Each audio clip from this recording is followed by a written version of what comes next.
Is this where the damn drumming and the music kicks in? Yeah.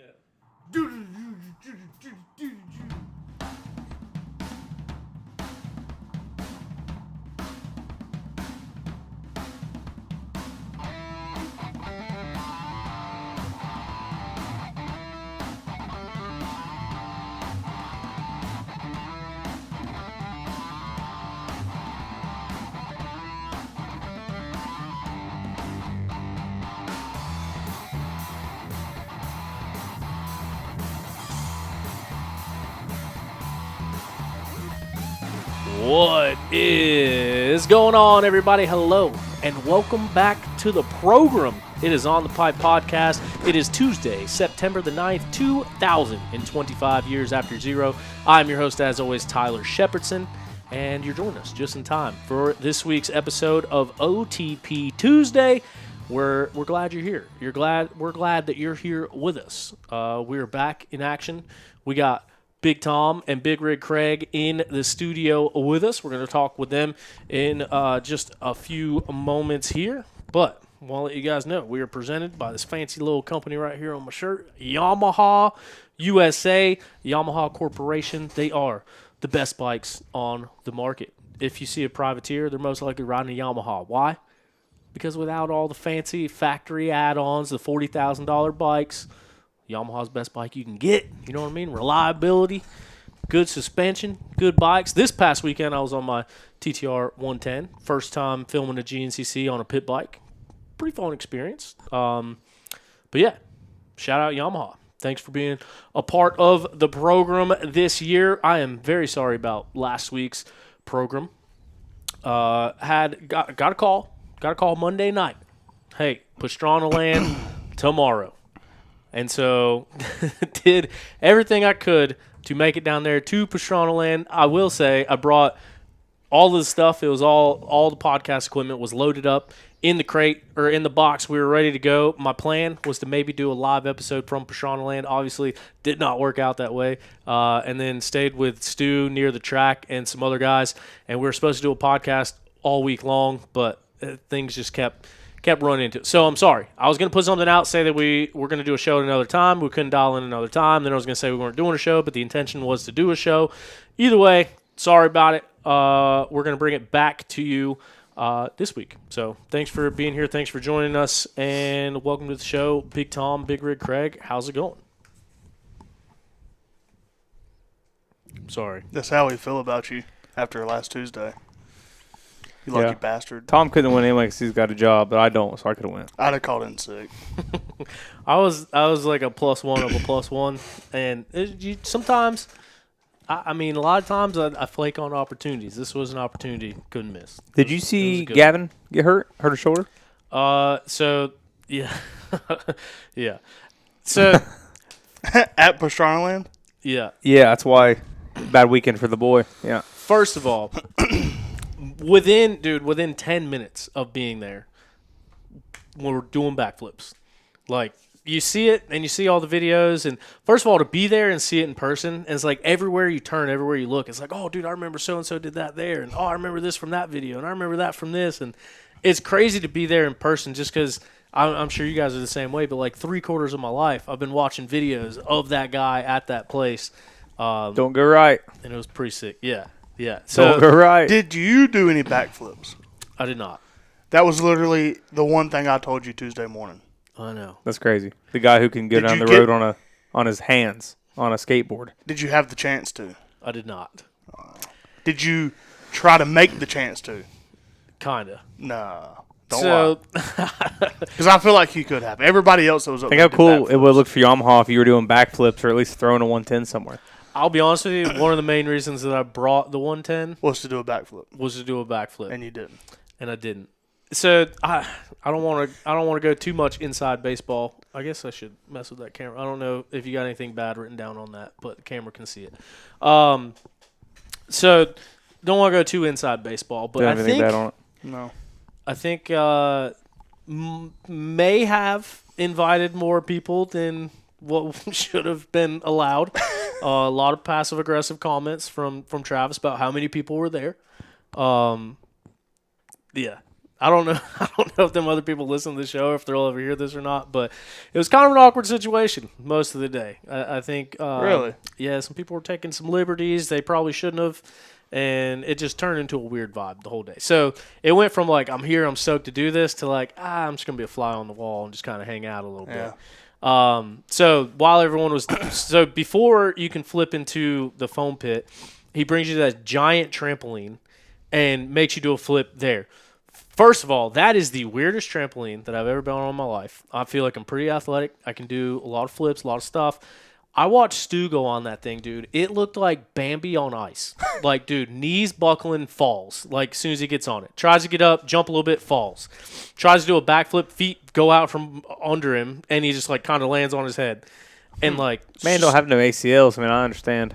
That's dude. When I saw his knees, that's what I was thinking the whole time. Is that because it's so spongy or what? Dude, so it is ginormous. Like, however big it looks on camera, it's 4 times bigger than that in person. And it's got a bunch of strings, but the rope has flex to it too. And so it's like just super flexible. But then like the holes in it are like 2 inches. And so when you're jumping on it, you're over gravel. But the holes are so big, it throws your depth perception off. Like, you can't tell where it starts. So it's like when you're landing on it, you, like, kind of can't see. It's super weird. But then also, like, you go so far down, you're basically, like, when you think you need to jump, you're still, like, 1.5 seconds from jumping. Just with how much spring it is and how low it goes down. So it's like, I watched Stu do it, and, like, I don't even think he did a good backflip on it. And then Ricky went next. Ricky did the same thing, like, dude, fumbling, bumbling. And then he did a backflip, but it was, like, weird. And his head was, like, barely off the thing. And then he came off of it. It was like, I just got to see this. Like, I don't understand what's happening right now. So I get on it. And it was my first time on it. And same thing, dude, like, just completely out of my element. Like, can't figure out where I'm jumping. I, like, try to jump. It's super weird. But then I ended up, like, jumping pretty high and, like, did, like, a little laid-out backflip. And it was good, and then I jumped up and, like, landed on my back and did a backflip from my back to my back, and I was like, oh, this is kind of weird, but got the hang of it. So then I get off the trampoline, and Travis is like, you doing a backflip today? And I was like, I don't know, we'll see. He's like, you absolutely should. He's like, you'll have no problems at all. He's like, you got more air awareness than anybody else. I was like, hell yeah. Yeah, thanks, bud. And you didn't do one. Dude, I'm telling you. T-Shep, you literally... Got the green light. The green light from the man. He told you. I know. He basically told you need to do a backflip. You just told on yourself. Is what just You happened did. there. You did. That is. I'm so. I feel like I have the worst. Like, I could not do a backflip. I can't barely do a front flip. Like, I'm terrible. You should see me try to jump off like a dock into water. Backflip. It looks terrible. I would try real hard to do it in front of him just so I could do it. Dude, and, like, when you think about it, like, that's the only thing I was, like, the first time, so we were supposed to go over the summer, and I told Stu, I was like, just so you know, like, I'll film whatever you want me to, but I'm doing a backflip. Like, if people are there doing backflips, I'm going to do a backflip. And, like, dude, that's the only thing I wanted to do. Like, just wanted a backflip at Pastrana Land. But the way it went, so like Gavin Simon was there, Luger was there, 2 kids that Luger was training came, and their dad was also there. Oh. Travis was also, and then some random another kid came with them, who kept unplugging my drone to charge his phone. So I had dead drone batteries the whole day, but at least his phone was charged. And I didn't know if he was one of Travis's guys or like one of the guys that came with us. So like I was afraid to say anything about it. But then I found out he came with Luger. Shout out that guy. You But suck. then, so Ricky went first.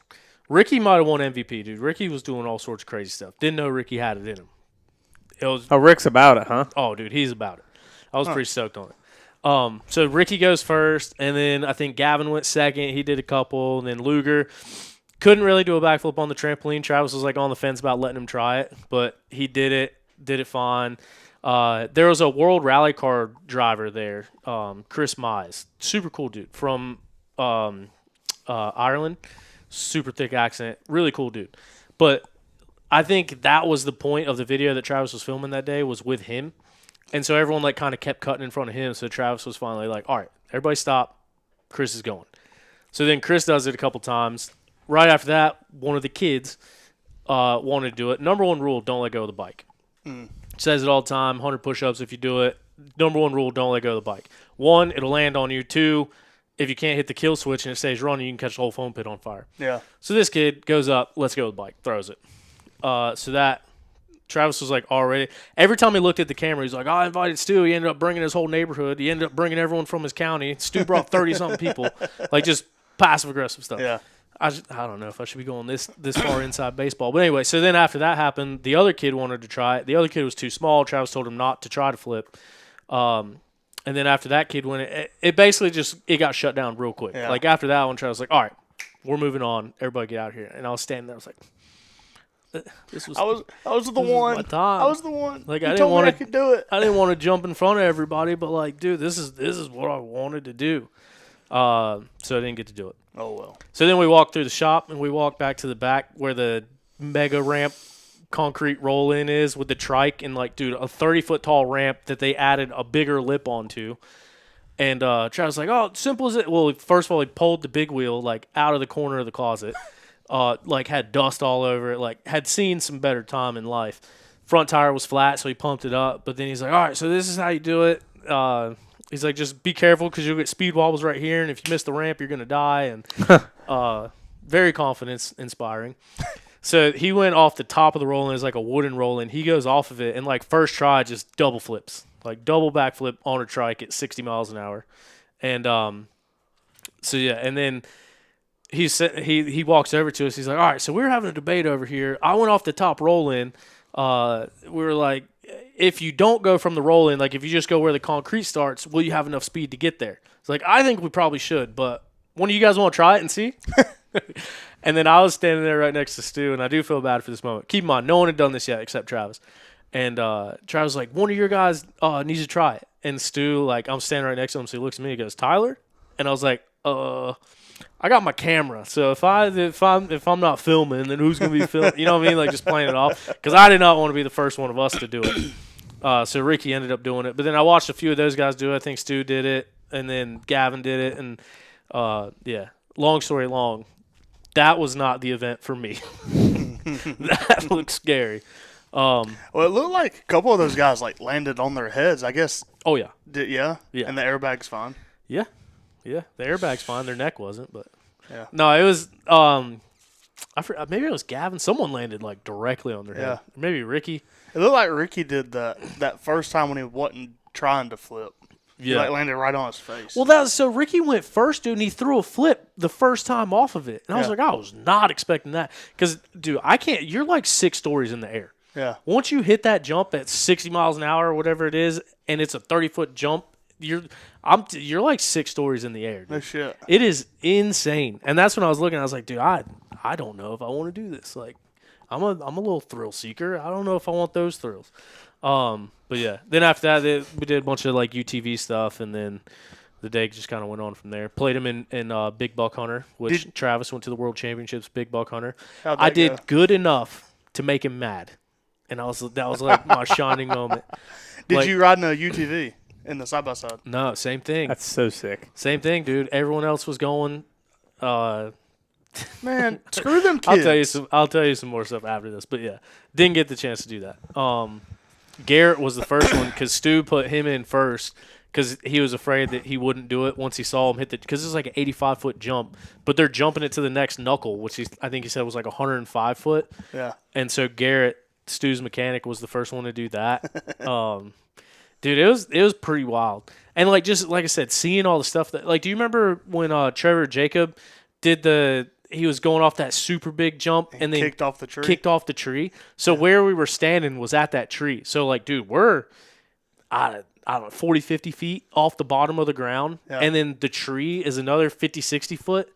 And I'm sitting there looking at it. I'm like, dude, he jumped from down there and kicked off of that tree. It's insane. That's wild. But yeah, the first thing I did when I got there was look for the double backflip bike. Because it's like, I remember where I was when that happened. Like, that was such a pivotal moment in life. Like, I remember it. I still get cold chills watching it. Yeah. Watching that video. Yeah. And then, like, the video of Tony Hawk where he recorded it on his, like, digital camera, and he's showing it to the camera, and, like... Yeah.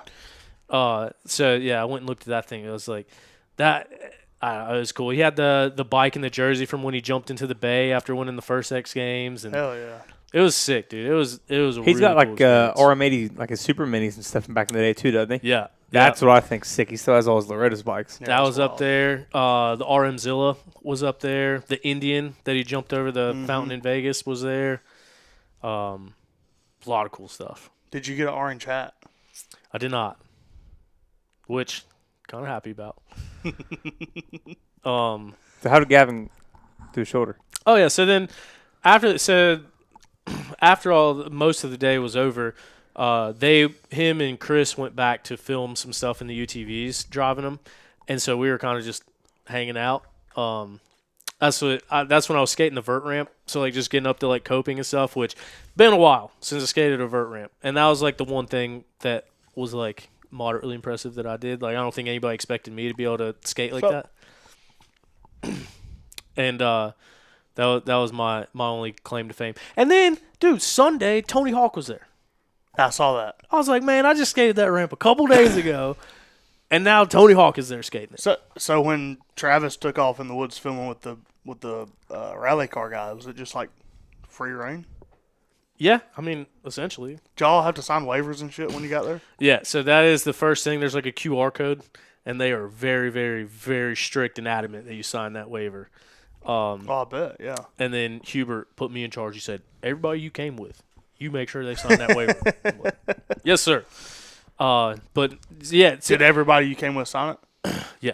Yeah, I verified. Good job. Good job. Yeah. It's probably the best thing you did all day. Former safety guy. Yeah. So, yeah. Did you tell him that?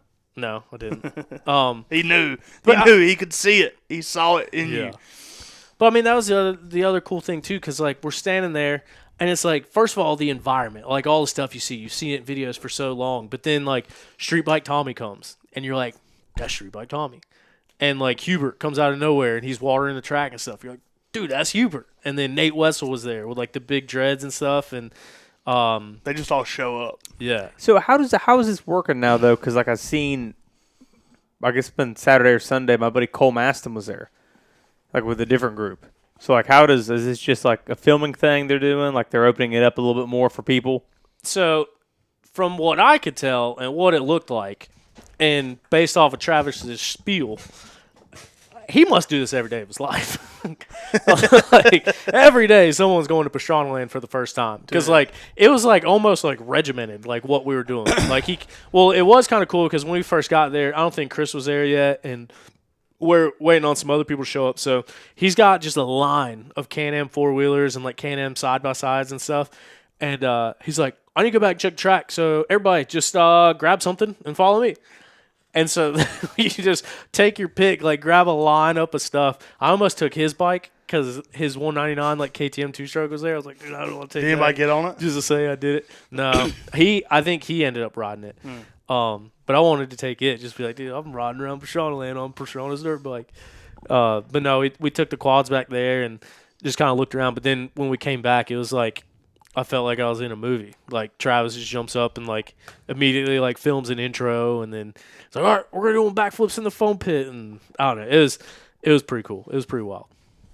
I forgot what the question was that you asked me to lead into that. Gavin, how did he eat shit? Oh yeah, that was a long time ago question. So yeah, it was kind of like a free for all. So like we were inside, and there's like the inside foam pit. So like we were climbing the rock wall and jumping in the foam pit, and like jumping out the window from the bar and hangout like bunk area, which is also cool. Like dude, all the pictures that are up on the wall.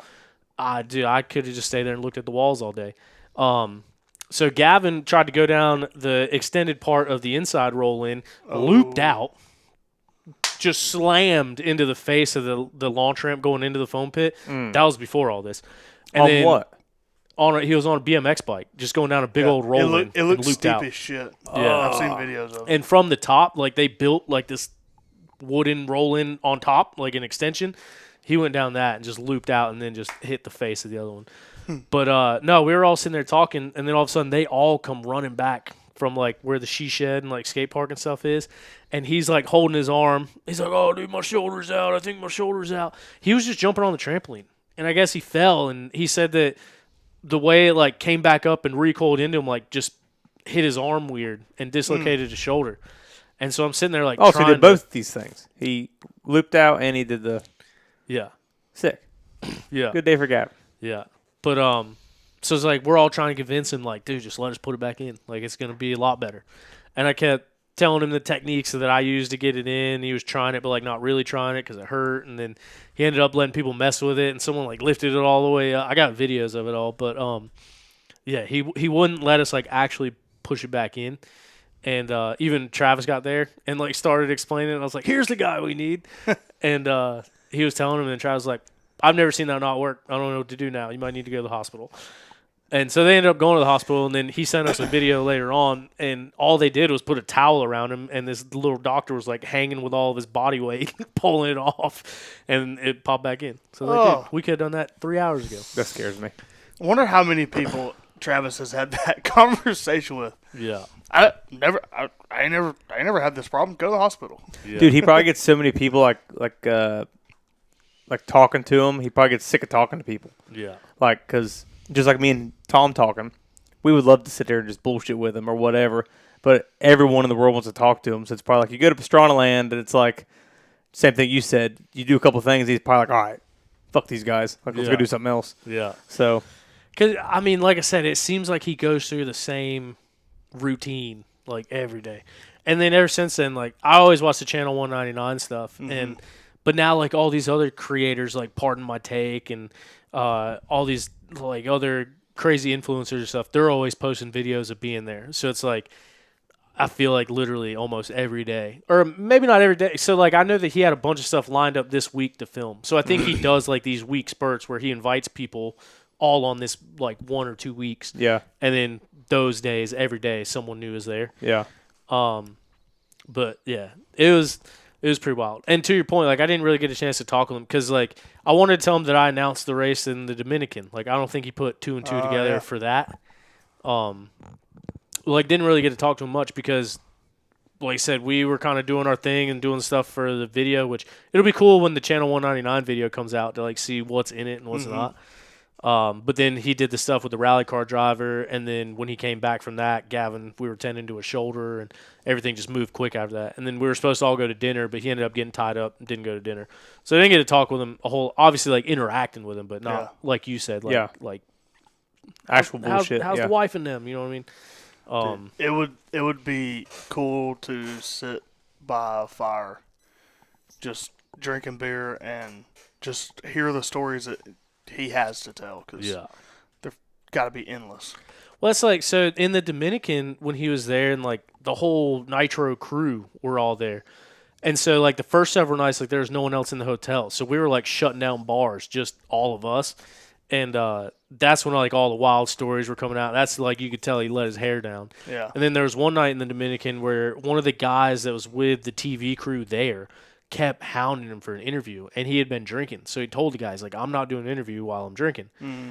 And the guy would not leave him alone and, like, follow him everywhere. And it's like, oh, dude, you don't care about the Dominican. You're just in this for yourself. You don't care about anybody. And it turned into a really bad situation where Travis ended up like just disappeared for the night, like went up to his room for the night just to get away from it. Yeah, it sucks. So like think of how often stuff like that happens. Yeah, I get sick of listening to it. Yeah, he's having a great time, like shooting the shit with the boys, and then one guy screws it up. Yeah, he's gone. Because like you can tell when he goes into camera mode, it like happens instantly, and like that Travis Pastrana comes out of him. But like off camera, he's just a normal dude. So kind of like you said, just to be able to like no cameras around, and everyone's just like hanging out around a fire, like drinking up at the bar or whatever, it would be cool. Because it was funny too. So we had messed with Gavin for a while and couldn't get his shoulder back in, and they were going to the hospital, like walking away, getting in the car. They were trying to find what hospital to go to. They're like, is this a close one? Is this a close one? I was like, just call them. Ask if they know Travis. If they say, who's that? It's the wrong one. Yeah. But it was like in his car. The next thing you know, Jim York and Gavin are like power walking back into the shop.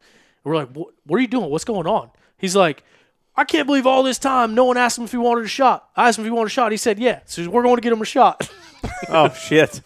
So they stopped the hospital trip. Everyone went upstairs, poured a shot for everybody, like did a big toast. Travis gave him a pre-shot while he was filling up the other shot glasses, then gave him another shot. But like stuff like that, it was cool. It was one of those once in a lifetime, hopefully not once in a lifetime things. Fuck, that's so sick. I'm jealous. I filmed a lot of it. I'll be putting a YouTube video out at some point of it, but it was a cool day. I'm sure it was. Cool day. And OTP, we got a bunch of subscribers, a bunch of followers. I met the marketing lady. I met the filmers. I met all of them. Maybe I can reach out and do an OTP collab. So that way, we're the focus. Hey, I'm in. I'm jobless, bud. I'll do whatever you want. Then I'm not the camera guy. We're us three. You're the talent, and whoever else that we can bring, as long as we don't bring the whole neighborhood. I don't want to bring anybody. I just want to hit that 60-footer on the damn big wheel. Would you do it? Manchester. Yeah. And I'd cry all the way down. Dude, that thing I'd be scared to death. I'd probably just close my eyes and say, in please person. be okay. Oh, I'm sure. It's terrifying. But I'm going to remember you said that. So if we get there, you're up first. It's sketchy. I'm scared already, but I'll do it. So, yeah, I don't know. That would be cool. Anyway, didn't mean to spend the first 30 minutes talking about my time at Pastrana Land. But anyway, that's why we didn't do a show last week. I'm very sorry about it. It was not planned. I left my house at 11:30 at night, Monday night. So that was the other part of it. You got the call at 5 o'clock and didn't leave till 11:30? It was like 6 o'clock. But Man, I had shit to do. when we got the call at 6 o'clock, we had just taken the boat from my mom's house over to Mindy's family's house because it was Labor Day. So we had literally just put the boat in the water, taking it back. drove the boat over. Yeah. We had just put all of our barbecue and stuff on the grill, and Stu calls me. And so I was like, great, dude. Like, I can't leave for 2 hours at least. But then by the time I got the RV, packed everything up, loaded, because I was there for the GNCC too. So I had to pack for the weekend, had to pack for that. Speaking of Mindy, thank God for Mindy. Why? Because you wouldn't have gone without Mindy. Yeah. I was kind of like halfway thinking about backing out. And like I tried to play it off on her, like, dude, you be mad at me if I'm gone all week? She's like, I'm going to be mad at you if you don't go. And you're like, I was like, all right. Shout out Mindy. Yeah, shout out Mindy. Appreciate you, babe. But yeah, so by the time I got everything loaded up, the RV tires were low, had to get it dialed in. Didn't leave till about 11:30. So then drove mostly through the night and slept for like 2 hours, and then drove the rest of the way to Travis's. So I'm like on 2 hours of sleep the whole time that we're there too. So good times. you text us the address. Very easily Googleable. Oh. Like Stu was like, you want me to send you the address? I was like, I got it. But then, funny, I should say that. Maybe you shouldn't trust Google because from where I slept at to Travis's house, I didn't pass one sign of civilization, dude. Not one gas station, not one Walmart, not one grocery store. Because, like, I hadn't gotten anything. I left late, so, like, I needed food for the week. I needed stuff. And none of that happened. So then I'm driving down this road, very quickly realized that there's not going to be anything else on this 2-lane road before I get to his house. And the GPS is telling me I'm like 2 miles from there. So there was a spot on the road, like a big shoulder. I pull over, throw the hazards on. I just get in the back, dude. I'm like changing. I'm brushing my teeth. Like can't show up with stank breath and doing all this stuff. And all of a sudden I hear honking. And I was like, oh, it must be Stu, because we were supposed to get there right about the same time.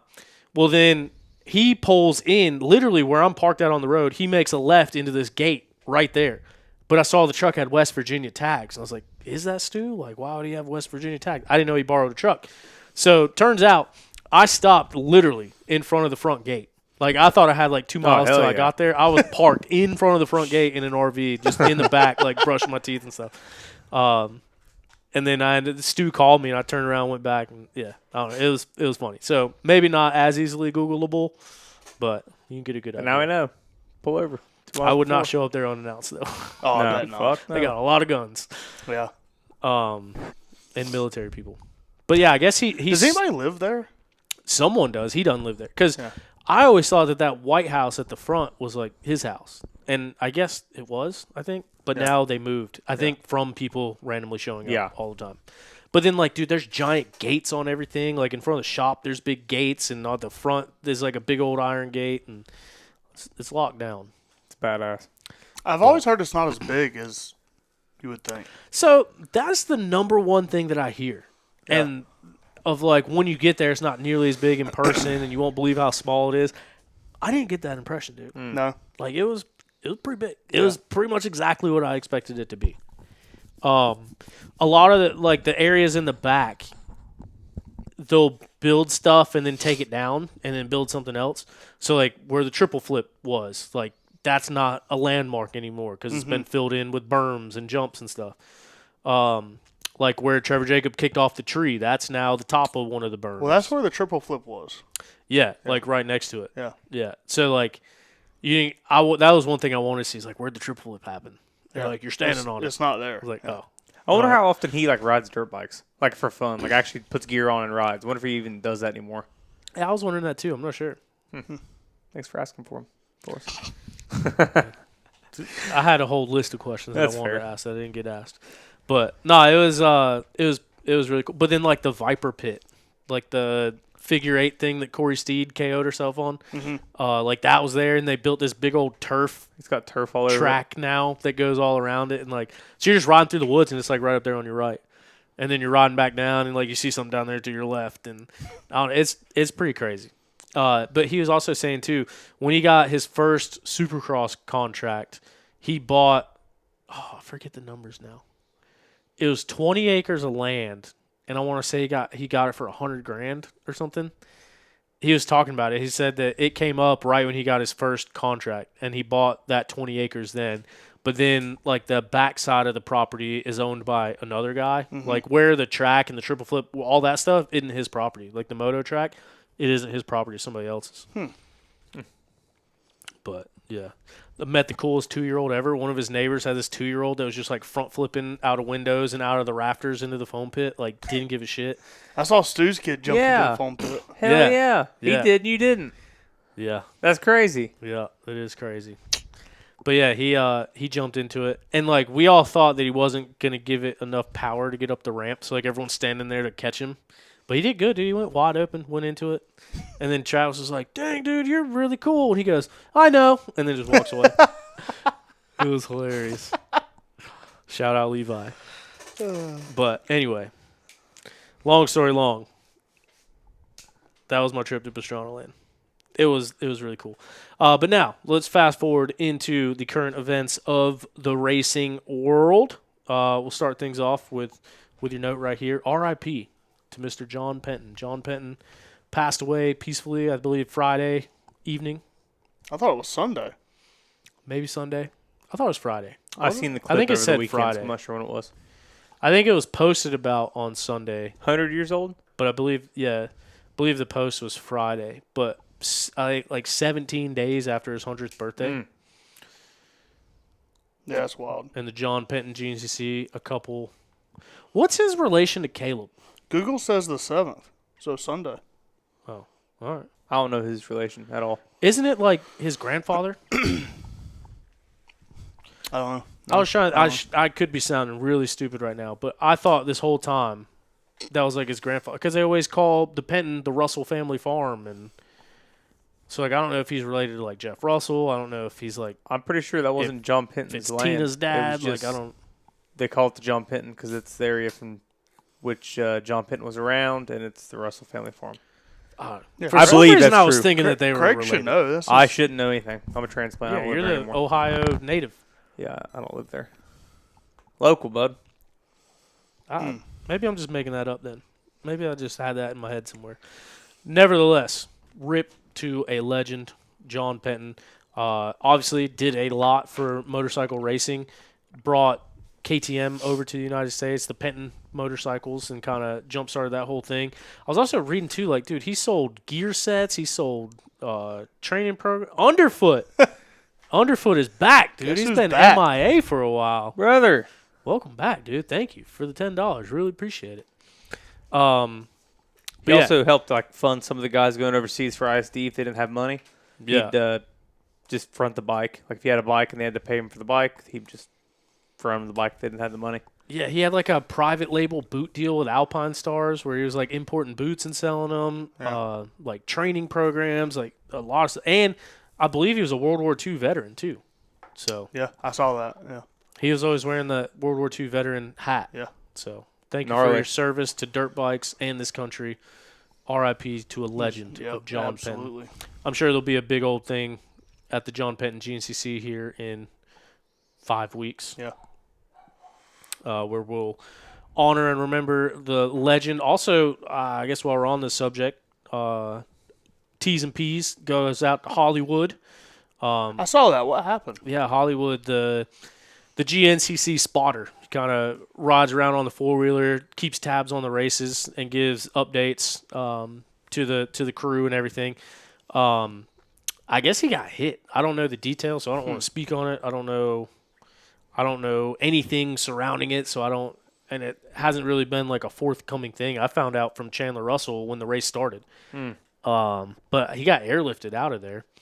Damn. Shit. And I guess he is out of the hospital. I've gotten some updates from some people. Yeah, out of the hospital, recovering, and seems to be all good.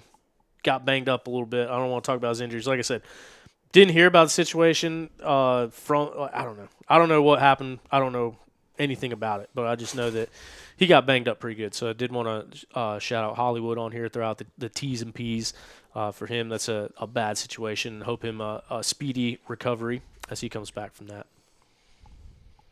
Underfoot, cheers, guys. Been around, just working late when you guys are live.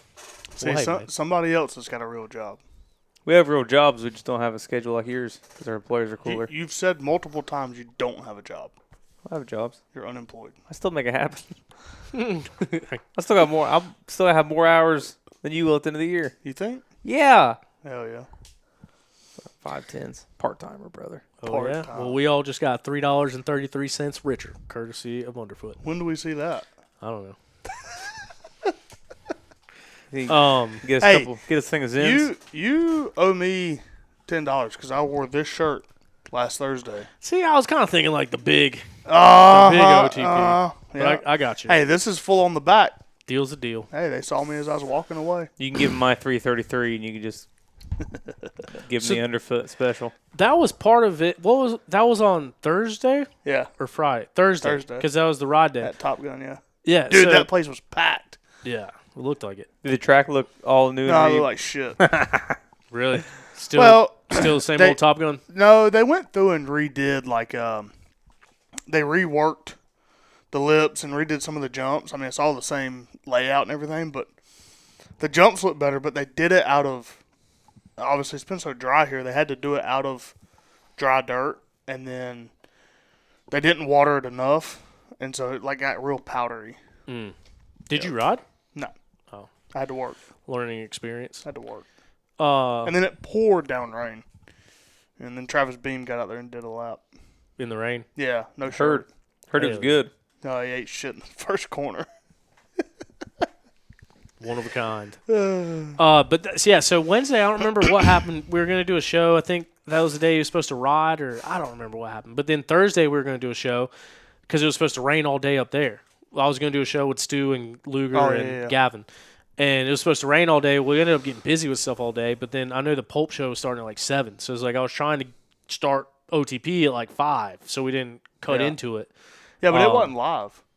Oh, was it? Mm-mm. Oh, I wish I would have known that. Yeah. That was like one of the biggest reasons we didn't do it on Thursday. No. And then Friday, the weekend starts, and it was just a whirlwind. So, really sorry. Meant to do a show, just didn't happen. We missed the ISD. That was going to be last week's show. Johnny Gerard, top American, hurt hand, kept him out of racing this weekend. Even though the GNCC page posted that he had the points lead, the white plate, and was racing this weekend. Turns out. Must be letting them drink on the job over there. And then after the race, they posted Mason Dixon race highlights on Sunday evening. Did they really? Yeah. I didn't see that. Yeah.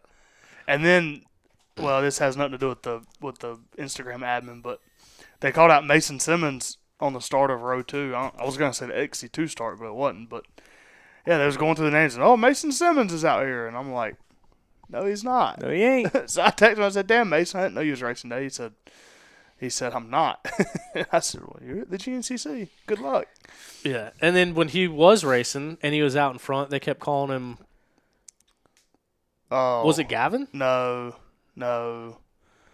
Oh, man. It was another one of them trail jester guys, but he was hurt at the time. Wasn't Simon? That's what I thought. Simon Johnson? Yeah. You said Gavin. I thought it was Gavin Simon. No, it was Simon Johnson. Simon Johnson. Simon Johnson. 902 or something like that. Yeah, now he's on the Big Am Pro up there in the. Running J. Now he runs J Days. I say stuff wrong on here all the time. You know what I mean? It happens to the best of us. But yeah, shout out Meso. Yeah.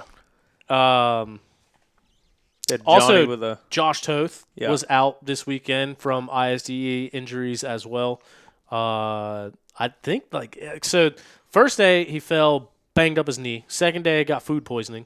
Third day fell and slid his elbow open. Had to get a bunch of stitches in his elbow. I guess that got infected or something. Ooh, I mean, so makes he wasn't sense. racing. Yeah, I don't think he still hasn't rode yet. I think they're going to ride tomorrow. But he said, dude, if I touch my elbow, he said it is horrible. He said it sucks. Really? So I think he's going to bandage it up, put an elbow pad on him, get it ready for the Enduro this weekend. He did. He said he feels like shit. He said the leg feels like shit. So And that was pretty inconvenient week. That's Dude, ISD can be rough, on people like that. Yeah. Especially when you think about, I Take forget. that hat off, dude. Don't do this to us. Yeah, I know we just talked about it. It's He said, I didn't get my orange hat, but by God, I got a 199 hat. This is a slap in the face to the both of us. Yeah, that's fine. But Hey, man, we're working on an OTP first chance I trip get next to, I'm crop dusting you. So. But that's one of the things that who was it that we were talking to? It was Strang or Toth or Grant. Wasn't Grant.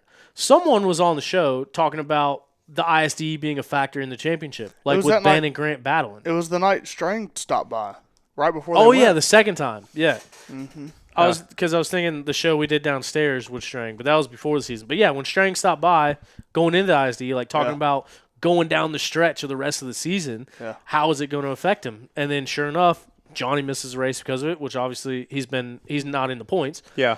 But Toth missing a race too, and now Toth is very much in the championship battle at National Enduro. Yeah.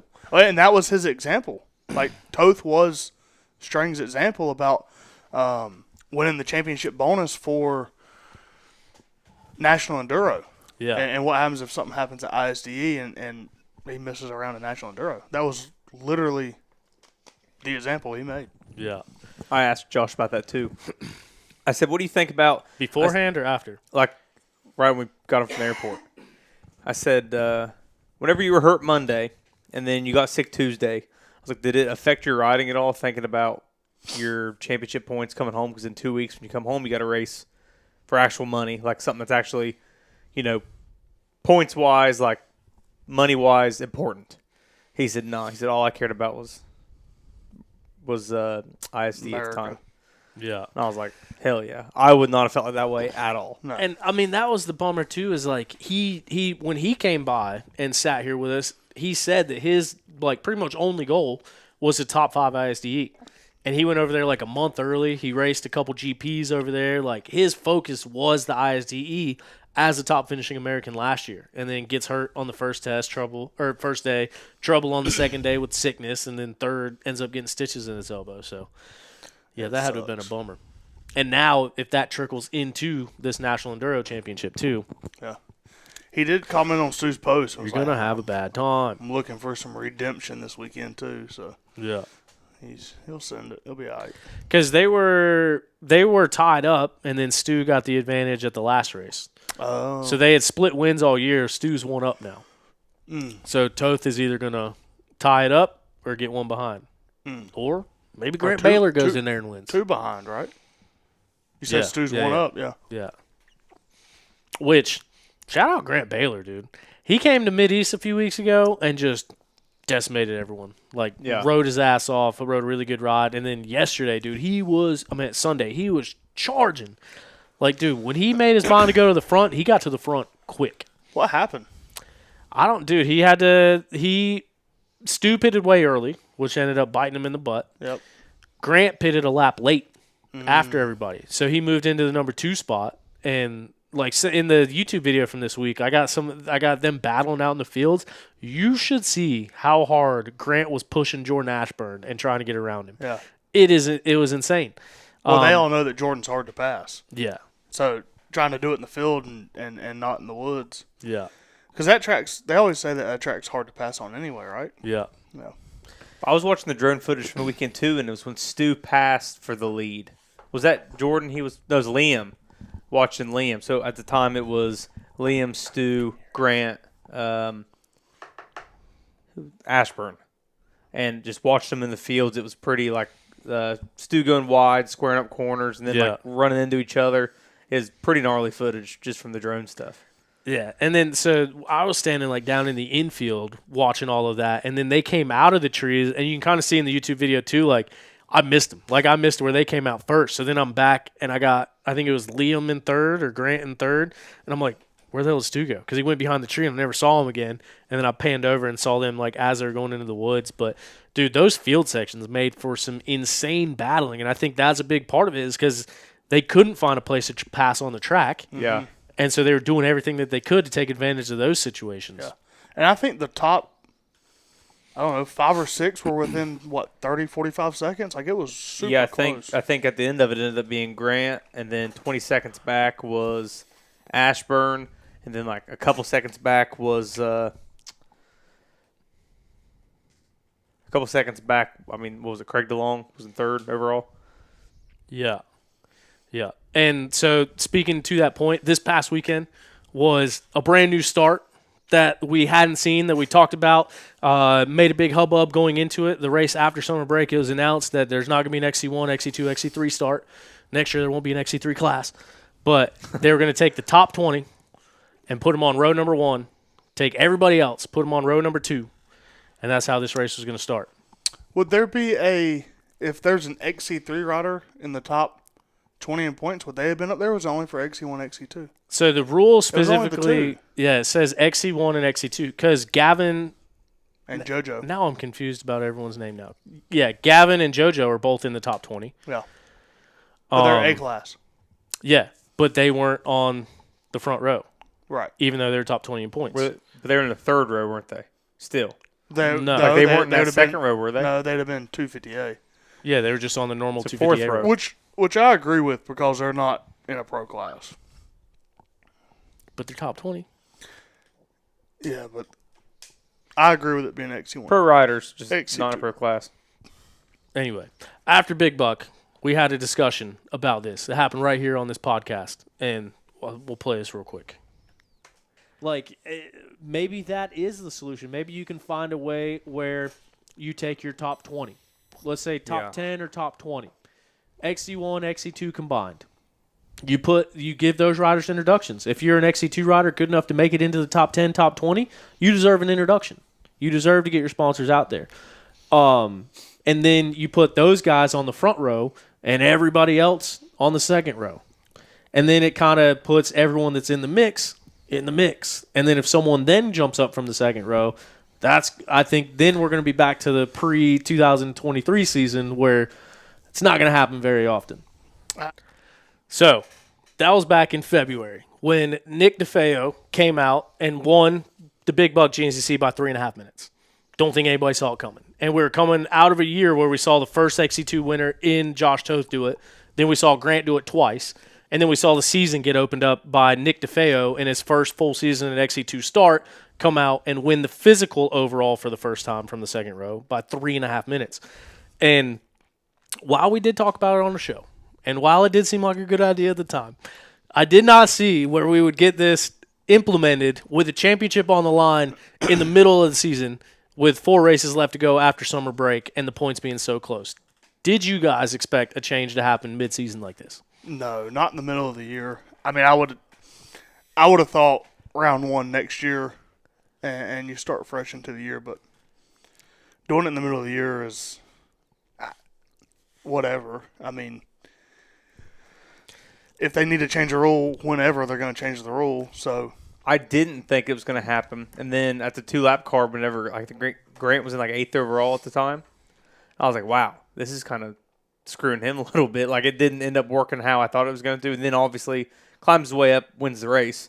But halfway through the race, I was like, man, this isn't good. Like, he's immediately going to say, man, fuck this top 20 in the first row thing. But, it makes you wonder if, and this is going to sound really bad, but if there's a bigger picture, like to where GNCC doesn't want a an XC1 rider winning the overall championship.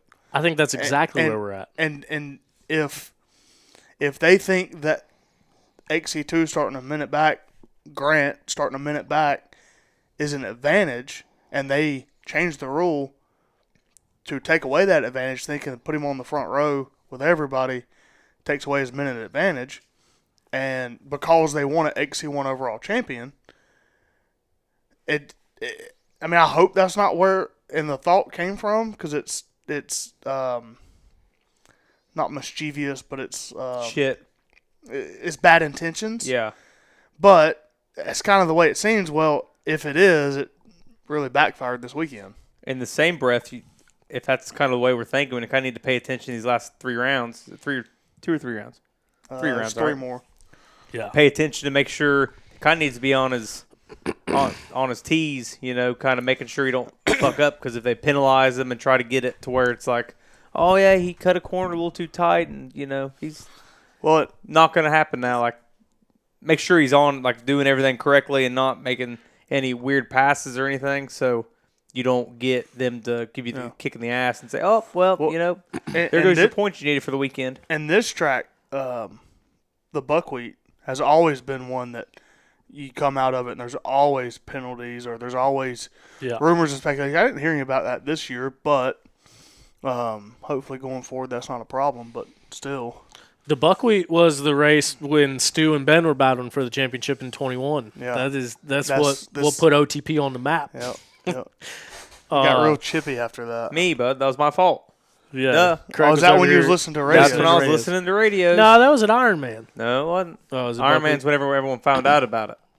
Oh, yeah. About me listening to radios. But that's where, like, shit was still going on at the airport that night.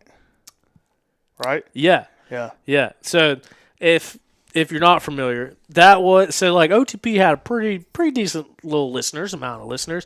That to this day is still the most listened to podcast that we've ever put out. Yeah. And I think it was called Our BS Rule Enforcement's Ruining the Sport. So if you want to search for that episode, basically did a little investigative journalism and called everyone that was involved, figured out the whole story, and then basically just presented it. Did you just call yourself a journalist? At that time, I was. Even though a lot of people would say that it was the opposite of journalism, I believe it was good journalism. And I did get most of those facts confirmed by the powers that be after I was yelled at and told I was a liar. But yeah, it was a good time. I do believe that was based on 100% fact. So if you want to go back and listen to it, that's what happened. Anyway, besides that point. What was that, 2022? One. Okay. It was Caleb's first year gone. Mm. And Stu was on Yamaha. Yep. And Ben was on KTM. And ended up winning the championship. But anyway, back to your point. I am not basing this off of anything. So just throwing that out there. Disclaimer, this is all alleged.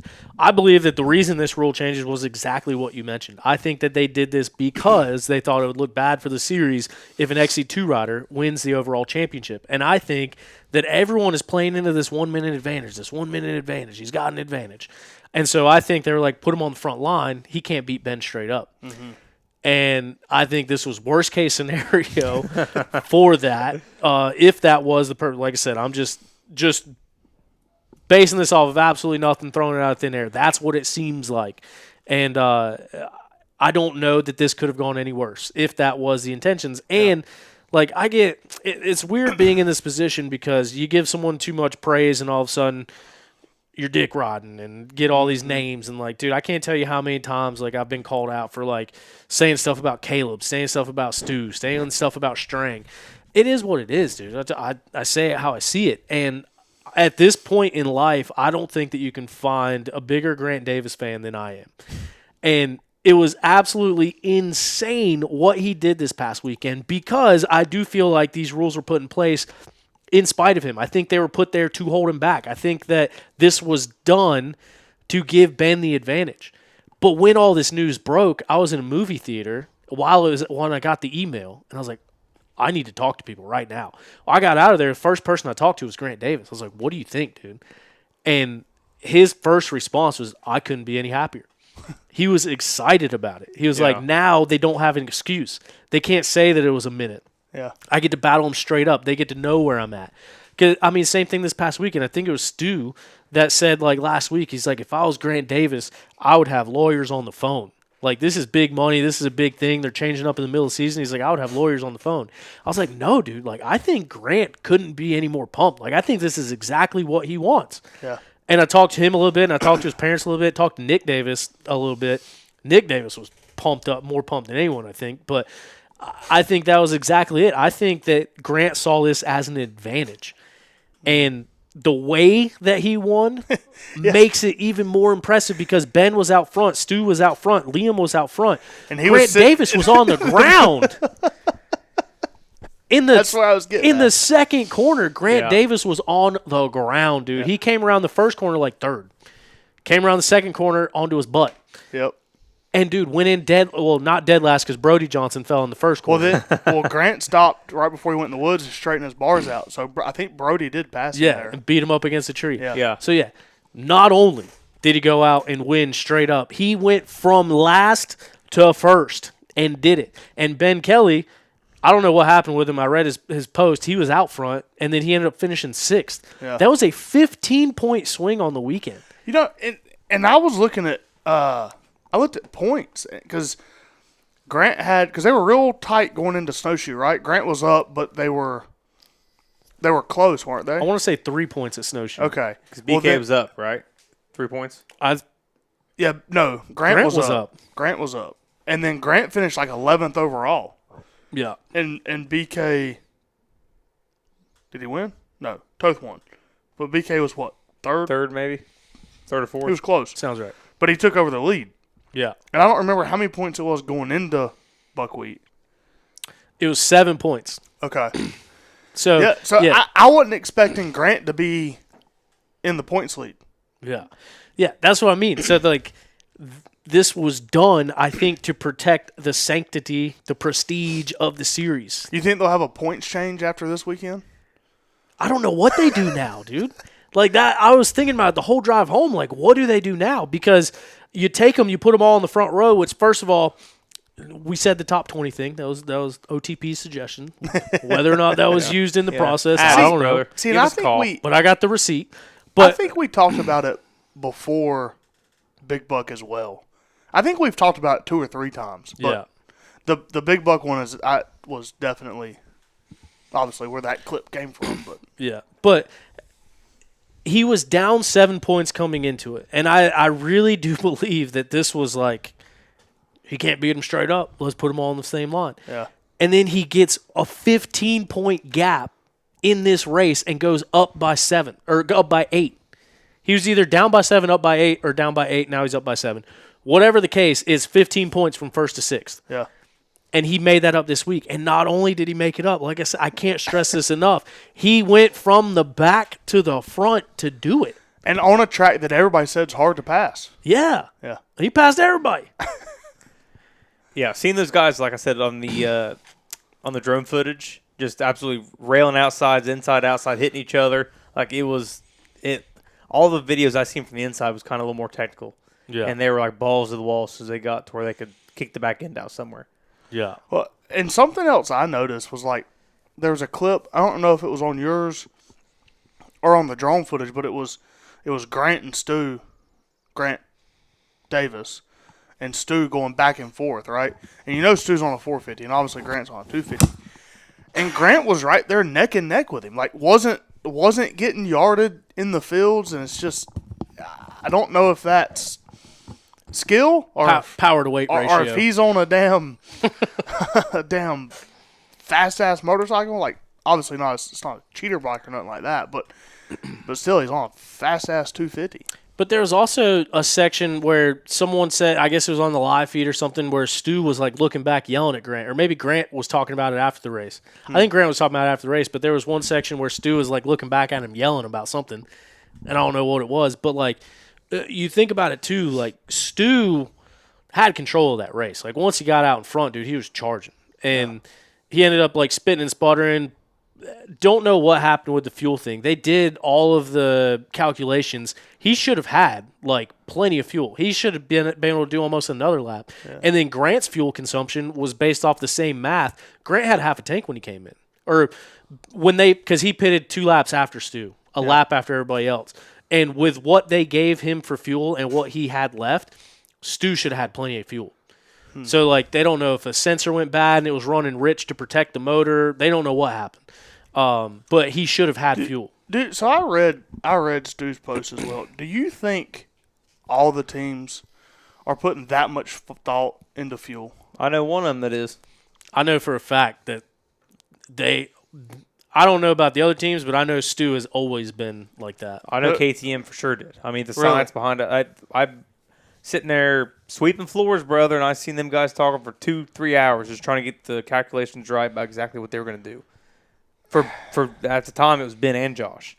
Yeah. So 2 bikes under it, 2 different mechanics talking about what they're going to do. And they're talking like exactly mileage. The second half of the race, my filter's going to be clogged up more. It's going to use more fuel. Yeah, dude. They are really about it. Yeah. I would have never put that much thought into it. Well, I mean, you've heard Stu on the show. Like Stu's like I know, but like his post was like I read it twice and I was like, I can't believe they put this much thought into it. Yeah. Just run half the race, fill up, run half the race. Yeah. But no, and they were talking about like and 9 times out of 10, everybody pits on the same cycle anyway. He never does. Well, there's times that he'll pit early, like say after second lap. Yeah. And then he'll have to come in for a quick splash at the end. But like, I don't know. I would have never thought you put that much fuel into it. But I've also never used that much fuel. So Stu bases his pits on where he's running during the race. So there's 3 laps that he can pit, and he'll make that decision of when he wants to pit.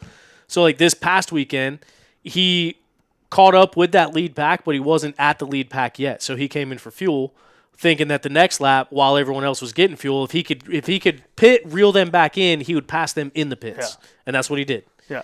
Well, and but that's why he said the reason he stopped for gas was because of a goggle problem, having dirt in his goggles or something. There was always a chance that he was going to stop on that lap. Yeah. And it made it even weirder at this one because the pro row was at like the 8.5. And so it was like mid-lap, like 3/4 of the way through the lap. Usually it's right before or right after the finish. So he really pitted at a lap and a half. So did he think that he was pitting early and was good for the rest of the race? Yes. And based off of But see, he's never done that. He's always had to stop for a splash of gas. Based off of the fuel consumption at that track in that environment, he should have had plenty of fuel to go on. Yeah, so maybe other tracks he might have to do it, but that's just where he was thinking he wouldn't have to. Like, dude, he really is a mad scientist. Like, obviously not a good one. The Florida, based off the calculations, he should have made it. Something happened with the bike. He must have done his math wrong. Because Grant's on the same bike. They weigh the same. They ride the same. and Grant had plenty. Mm. So do they ride the same? You think Grant is as hard on his bike as Stu? Yes. Yeah. Oh yeah. Nevertheless, they don't ride that much different to create. But like, yeah, even like when he sent the post to me, he was like talking about that it can be off by 10%, but never 30%. Like this was off more than 30%. But like, did he go down and lose some fuel? Was there an air bubble when they put? No, because they measured the can. They knew how much fuel they put in there, and they knew how much fuel he had. So I was standing there, Doug Duchette. Or did he boil fuel? I don't know about that. It was a fast-ass track. But Doug Duchette and then Eric, who is the West Coast Doug Duchette, I walked over there, and they were all talking after the race, and they were going back and forth, and they did the calculations because Stu came in heated. He thought someone made a mistake. He thought he made a mistake. Someone miscalculated. The math wasn't right. They went over there, everything, and did it, and said that based off of the math and the fuel consumption, that he should have had plenty of fuel, and none of them could figure out why it ran out. And that was the best that they could figure out is if a sensor goes out, sometimes they'll run more fuel in it to protect the bike. But I mean, like, it seems like there's so many because he's basing that off of last year, right? No, I think you're basing it off of testing that they've. But you're saying that this track, from data at this track and these conditions. Well, he was up there all week, so that's what Stu will do. He'll go to these places and ride in like conditions the week of, and then test everything in that capacity. So you're saying they did the testing that week, did the fuel math and everything. Because what I was getting at was, who's to say his motor package isn't different from last year? I mean, I don't know. It just... Yeah. If they're basing it off of just doing it, at that 3 days before. At that track last year, then who's to say there's... Okay, maybe he's running a different, filter setup, or he's running something different in the motor, or he's running different gas. I don't know, or he's got a different pipe that... I wonder where he goes from here, though. If his mindset is there's something wrong with the bike, I wonder what he does is, I guess, take the same bike out there, test it, and see what it does as far as go ride it for 3 hours and see what it does. I'm not sure. I mean, like I said, they get that stuff down to a science because just a couple weeks ago, Stu was in Japan testing the new Kawasaki's and giving them feedback and all that stuff. So, like, Stu is very analytical when it comes to that stuff, and I think that's why Callie went through the effort of bringing him out specifically to test. So I don't think he does that stuff on a whim. Like I do think that whatever data they had was as accurate as it could be. Other than that, I don't know like the ins and outs. I just know what I've heard from the conversations. But like we were on the landowner's property all week, so we went from Pastrana land to there Tuesday night. And that's where we were all week, and they were riding on that property up the road. To the guy that owns it, they own 2,800 acres. Holy shit. Hell yeah. And we run the same 12 miles every year? It was backwards. But, no, so, I mean, they like I said, they were riding and testing. They were up there all week before that. Yeah. And then I just ended up going back there. But, yeah. I did hear the track this year was, like, almost identical to last year. Like, to the turn. Sounds like Big Buck every year. And John Penton. I was a little upset they didn't run that, like, that sketchy, steep little hill that's at the edge of the parking lot. They didn't run that this year. Yeah. Towards the back left corner. Yeah. Yeah, kind of behind the start. Yeah, I went and looked at it, and they didn't have it in. And I thought they might put it in for Sunday, but they didn't. But I forgot what I was going to say about that. Old buddy said you look massive on your YZ250 FX. Yeah, shout out Adrian. It's like, honey, I shrunk the bike. That was funny. How was that? You kind of had mixed emotions about just doing the pit bike. Did you like it better? In ways, yeah. Like I might bring it to the next one. Take it to the next one. Tom. You're going to take it from here to the race. Let's not get into it. I'm right and you're wrong. If I was taking it, I would take it there and leave it. No. I'm bringing it with me. No, you'll bring it back. And then I'm bringing it back home. No. Yes, you are bringing it back home. I'm traveling with it. There. I'm traveling with it. There. And I'm bringing it with me. Anyway, I digress. So, one, it was nice to not be in full gear and boots for being able to get all nimbly bimbly and run through the woods to film. No, not be hot as shit everywhere you go. Yeah, but full gear. So realistically, in the media guidelines, it says media has to be on pit bikes. And I actually reached out to them and got approved by Tim Cotter to ride a big bike. And so theoretically, I'm the only media person that actually has approval to be on a big bike. And the reason that I did that, yeah, I know. But the reason that I wanted to do that is because my leg, like I broke my leg twice in a year period, and I wanted boots, I wanted knee braces, I wanted gear on to be protected. Not only that, like the four-wheelers that are riding around during the race, like pit bike, you're super low. I've come almost like head-on collisions with them flying around corners and me coming at them. So I was like, I want to have boots on. I want to be above the ground. I want to see where I'm going. I want to be seen. So that's why I wear my gear and bring the big bike. But knowing I was going to Travis's, knowing I was probably going to be sleeping in random places, I didn't want to bring the big bike. And so I brought the pit bike, and it was cool, like not having to use the clutch, being able to like spin it around and get in and out of places. It was a lot better. Couldn't get places like quite as quick because of suspension, and there was a couple times where I was like going through stuff and like hit my foot, and that like scared me. So that, like in that aspect, I do still kind of like the big bike just for the clearance and the suspension and all that kind of stuff. But from the convenience, pit bike was sick. I can see where being on a full-size bike all day long is much cooler than being on a pit bike. Because riding a pit bike, like when we're snowshoe going up and down the road, that's fine. But when we're riding around woods, screw that, my back would hurt. Yeah. So yeah, did get a little spine compression going on, but no, it was good. I liked it. A lot easier to load it and unload it. But I mean, that's the other thing too. Like it rained most of the week, so like it was sitting out in the rain. It's like I don't really care. Or like sleeping at random places on the way there and the way back. It's like it's a pit bike. Like not the end of the world if someone I got it locked up and stuff, but I don't know. It was cool. Just wanted to try it out. Yeah. Hell yeah.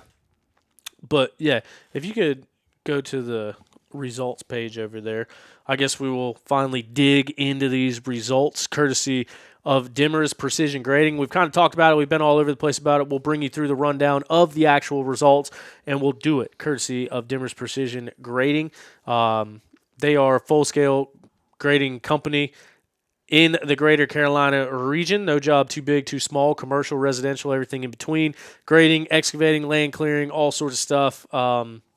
Sanitary sewer. I think they're trying to get out of that, actually, but I know they do it currently. But hit them up, Dimmer's Precision Grading. They can get you dialed in. There's a race this weekend at the DPG compound. Full Gas is racing up there for the second time this year. He's got a moto track and trails out there that you can ride on as well. So dimmersprecisiongrading.com, at Dimmer's Precision Grading. They help us dig up these results as we take a look now at the GNCC from this past weekend. Obviously, taking the overall win from the first ever start of the top 20. It was Grant Davis getting it done in the number one spot. First place XC2, first place overall. Jordan Ashburn hanging tough, dude. Jordan Ashburn, every time we go to a track that's going to be gnarly, Jordan Ashburn is always a contender there. He comes out, gets the second place spot. First place XC1. Liam Draper, he raced Buckwheat, got his first podium at Buckwheat when he moved up to the XC1 class, and he jumps back up on the podium here, looking comfortable, third overall, second XC1. Craig DeLong has maybe spun more laps on that property than anyone else besides Liam Draper. Obviously, those two guys, good buddies and locals to that area.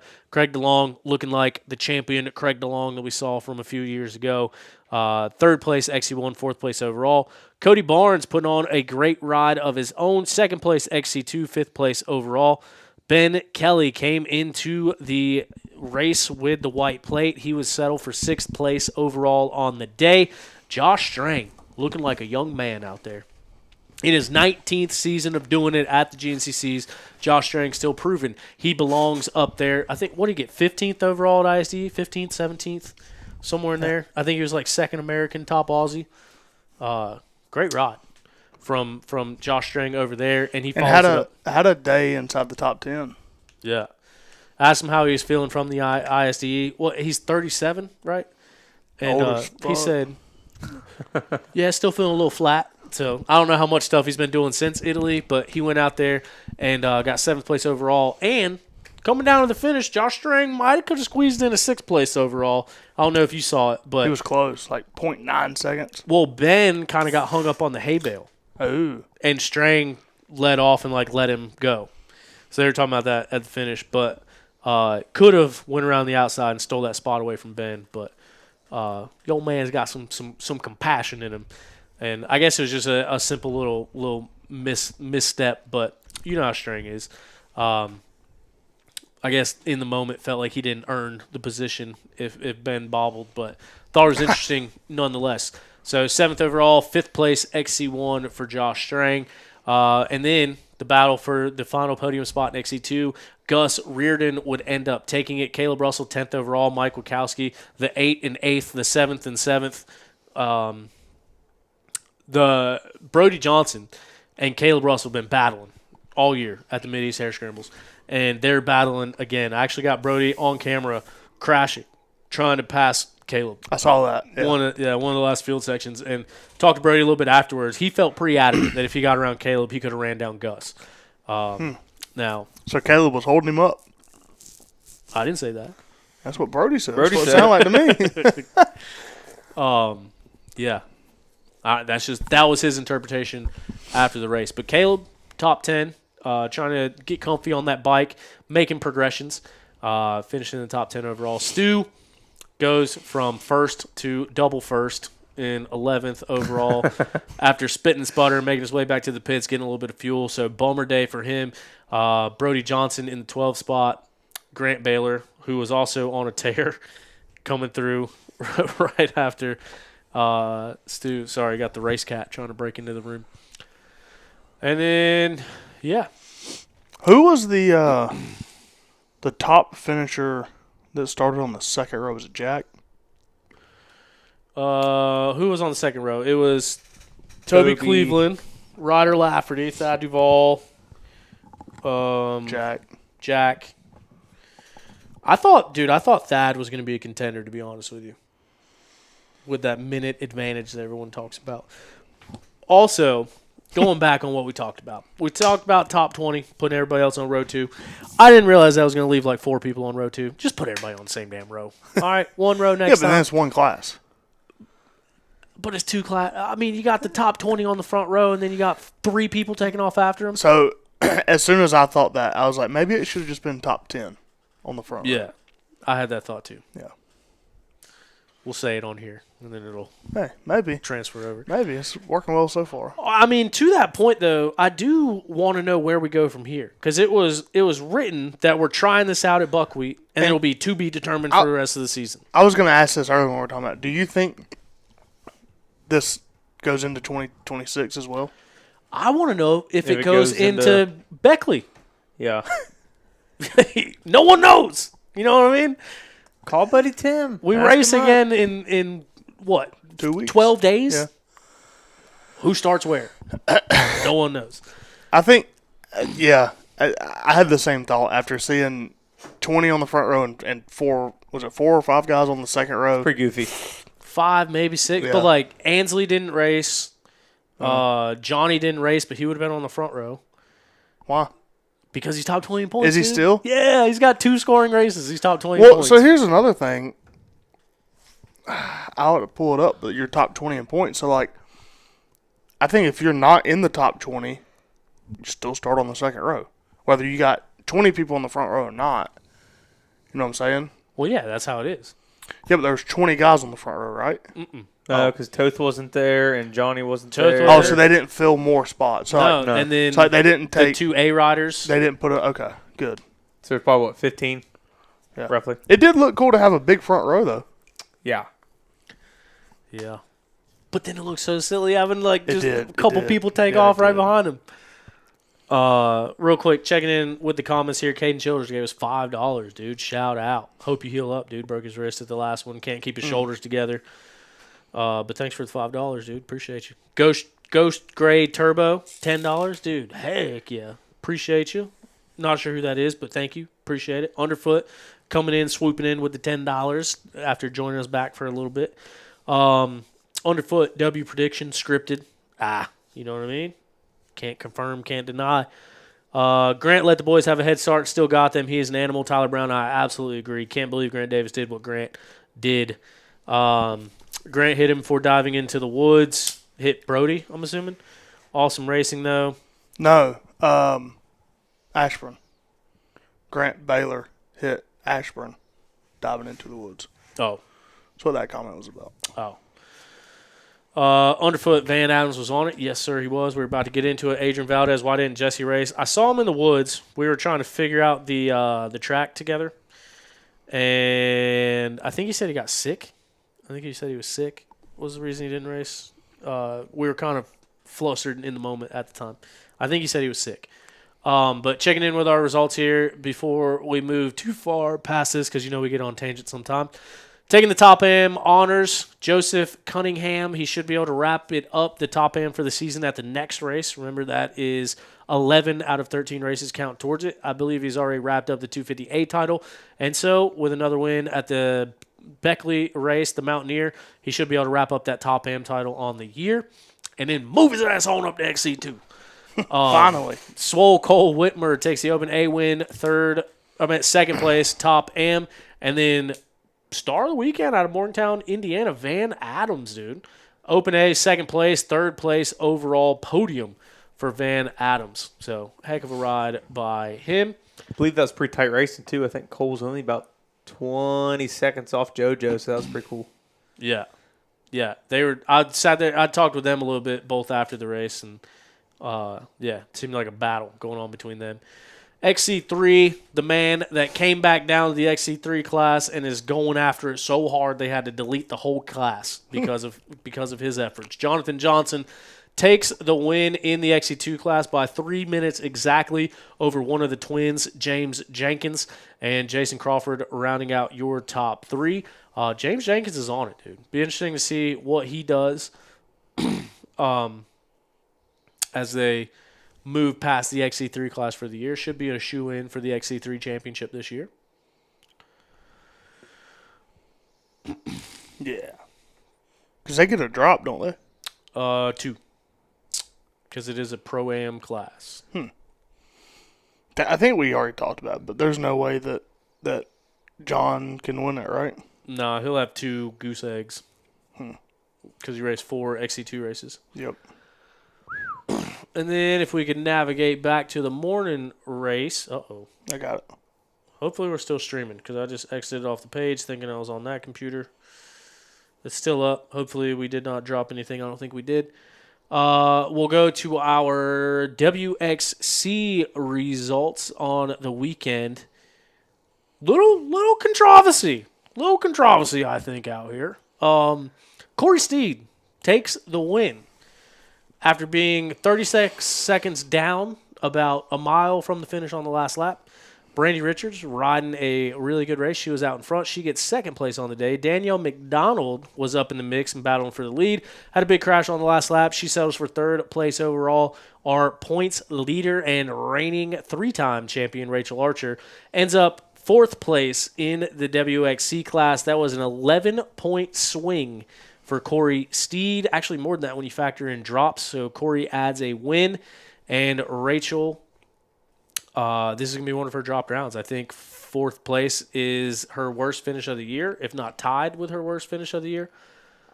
Yeah, so Rachel will now drop 2 fourth-place finishes. Corey Steed will drop a 7th and a 4th. And now they are 4 wins to 5 wins. So that battle is going to come down to the wire between them, which is interesting to note because I like Brandy Richards. She's very fast. She dominates ISDE. She had the same amount of race wins as Rachel Archer did last year for that championship battle. And she came out this year swinging, won at round number 2. Was just off the podium in a couple other rounds before getting hurt at Camp Coker. She dominated ISDE again this year, takes the win.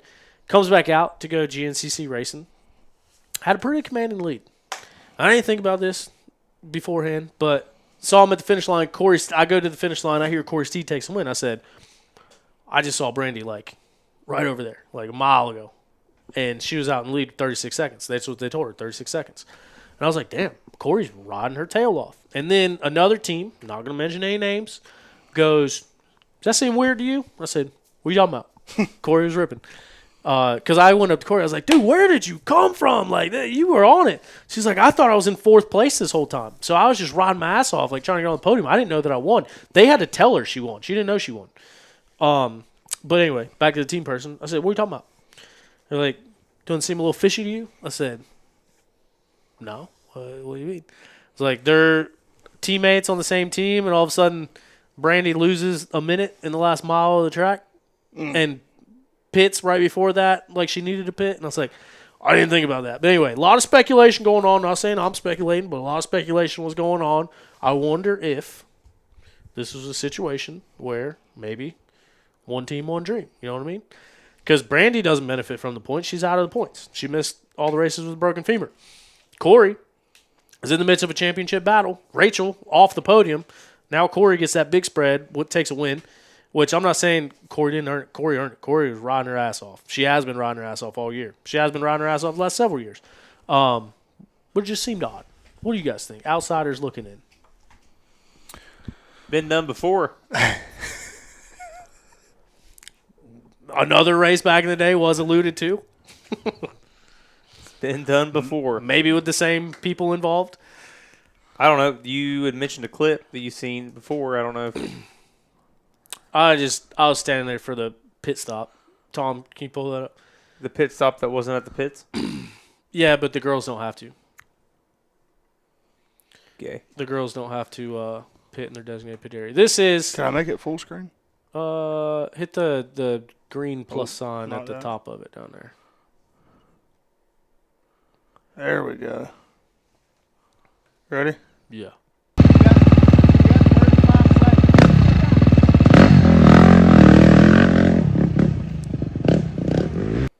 No, I'm not saying nothing one way or the other. You know what I mean? Where was this at on the track? This was right past the 9-mile marker. So It's how long basically of a track was it? the video's already gone. That is basically where the PM bike split off to a bike only section. This was at that split. So in the afternoon they were going left right here, but the morning races were going right. But with a mile of track left, I don't see any urgency in that pit stop. Like I feel like 35 seconds yeah, but with that close, with a mile. you'd think you'd be moving a little bit, maybe not the 18 extra Yeah. pumps, and I don't know. When Stu came in that last lap, they were in a hurry to get some fuel in his bike. No, and it's purely speculative. And like I said, Corey is fast. Corey is very well capable. Brandy was riding a really good race. I'm not throwing shade at anybody. I'm just saying that it was brought to my attention by another team, and I didn't think about it till then. I just thought Corey rode her ass off, got back up to the lead like she has done several times in the past. Well, it looks like Danielle McDonald led most of that race. Yeah. Or 2 out of 5 laps. Yeah. Did Brandy or Corey, or I guess Brandy, did she say anything on the podium that might hint that she had a wreck or anything on the last lap?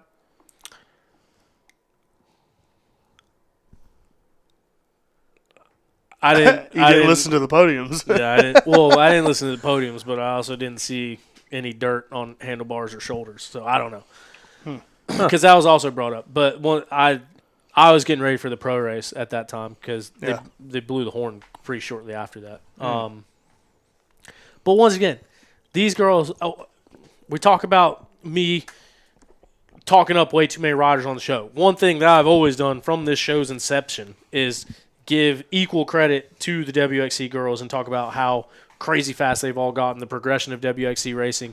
I cover them in every series. I cover them in this series quite a bit, and I'm a big fan of the women's riders, and I have much respect for the women's riders. Just in a situation like this, like I said, I was none the wiser. I thought Corey just ran her down until it was brought up. So I'm only offering it as an alternative. What's the perception to maybe what had happened? Yeah. I'm not saying I believe it. I'm just saying there's teams that believe it. So it's interesting. And by the way, once again, I was oblivious to this whole entire thing. Like I didn't think anything of it. So me filming that pit stop, I was sitting there waiting, filming Rachel. And that's why the pit stop starts like halfway through, because I was following Rachel around. I do the Red Bear team stuff. And so I was following Rachel around getting clips, and she came in. I was like, oh, look, leaders right there, pitting. So I was like, record. It's not like I like followed the KTM guys around. I was like, oh, what are you doing? Right. I was just there. Yeah. Scouting the track for the afternoon race, too. Ton of fun. Says, I thought Strang was a straight G for that class act. So, yeah, I guess someone else saw it, too. Talking about Ben getting hung up and Strang. Hey, going back to those results, too, we got 2 Ohio locals. Check them out. Brody Boland in 19th and Noah Hudson from Jackson, Ohio in 23rd. Locals, brother. Wow. That's your hometown, right? Jackson. Hometown, cuz. Yeah. You know that guy. Yeah, I'm going to Jackson. Is that where he was going? Jackson, Ohio? I think Jackson, Mississippi. I don't think he wanted to go where I was from. I think he would have enjoyed himself. You still getting fights every time you go back? No, I've been doing pretty good. How far is that from Chillicothe? 20 minutes, 25 minutes. IO underfoot. Is it downwind from the paper mill? It is downwind from where the paper mill used to be. Oh, it's gone. I just know they're tearing it down. Tyler Childers song. Tear it down, cuz. So yeah. Speaking of only there being 4 XC2 riders, there was only 8 in the class. In what? In XC2 Sunday. Yeah. And what? 12 XC1? Yeah. Not a lot. That $50 entry fees. Fucking everybody, huh? 100 for XC1. Yeah, how much? No, 50 to get in the race. Just the entry. Gate fee. 40. I remember when it was 20. No. I remember when it was 15. I pumped them numbers up because it's $50 now. Is it really? Shout out MX Sports. Appreciate y'all. No way. You know, that was 100% serious, by the way. I guess Eric didn't get his. I think it was Josh. No, it is 40. Eric didn't get his 40 inspection thing. You go through tech inspection. Tim Cotter about drug him off his fucking motorcycle. What? Because he didn't hit his little sticker. Yeah, and said something about. I quote the whole thing, but Eric didn't tell me about it. Josh did. Tim freaked the fuck out on him. And it's like, I won't let you race this fucking motorcycle race. Eric's like, brother, I'll go get it. My bad. He's like, fucking barking at him. I never or do gone to tech inspection. Or do they check your helmet stickers? No, it's pretty much only make sure your transponder's working. It's not like they're doing safety inspections or sound testing. They check your transponder. And they check your helmet stickers. And your association, make sure you got the right number with your transponder. That's what he sounds like. Goofy.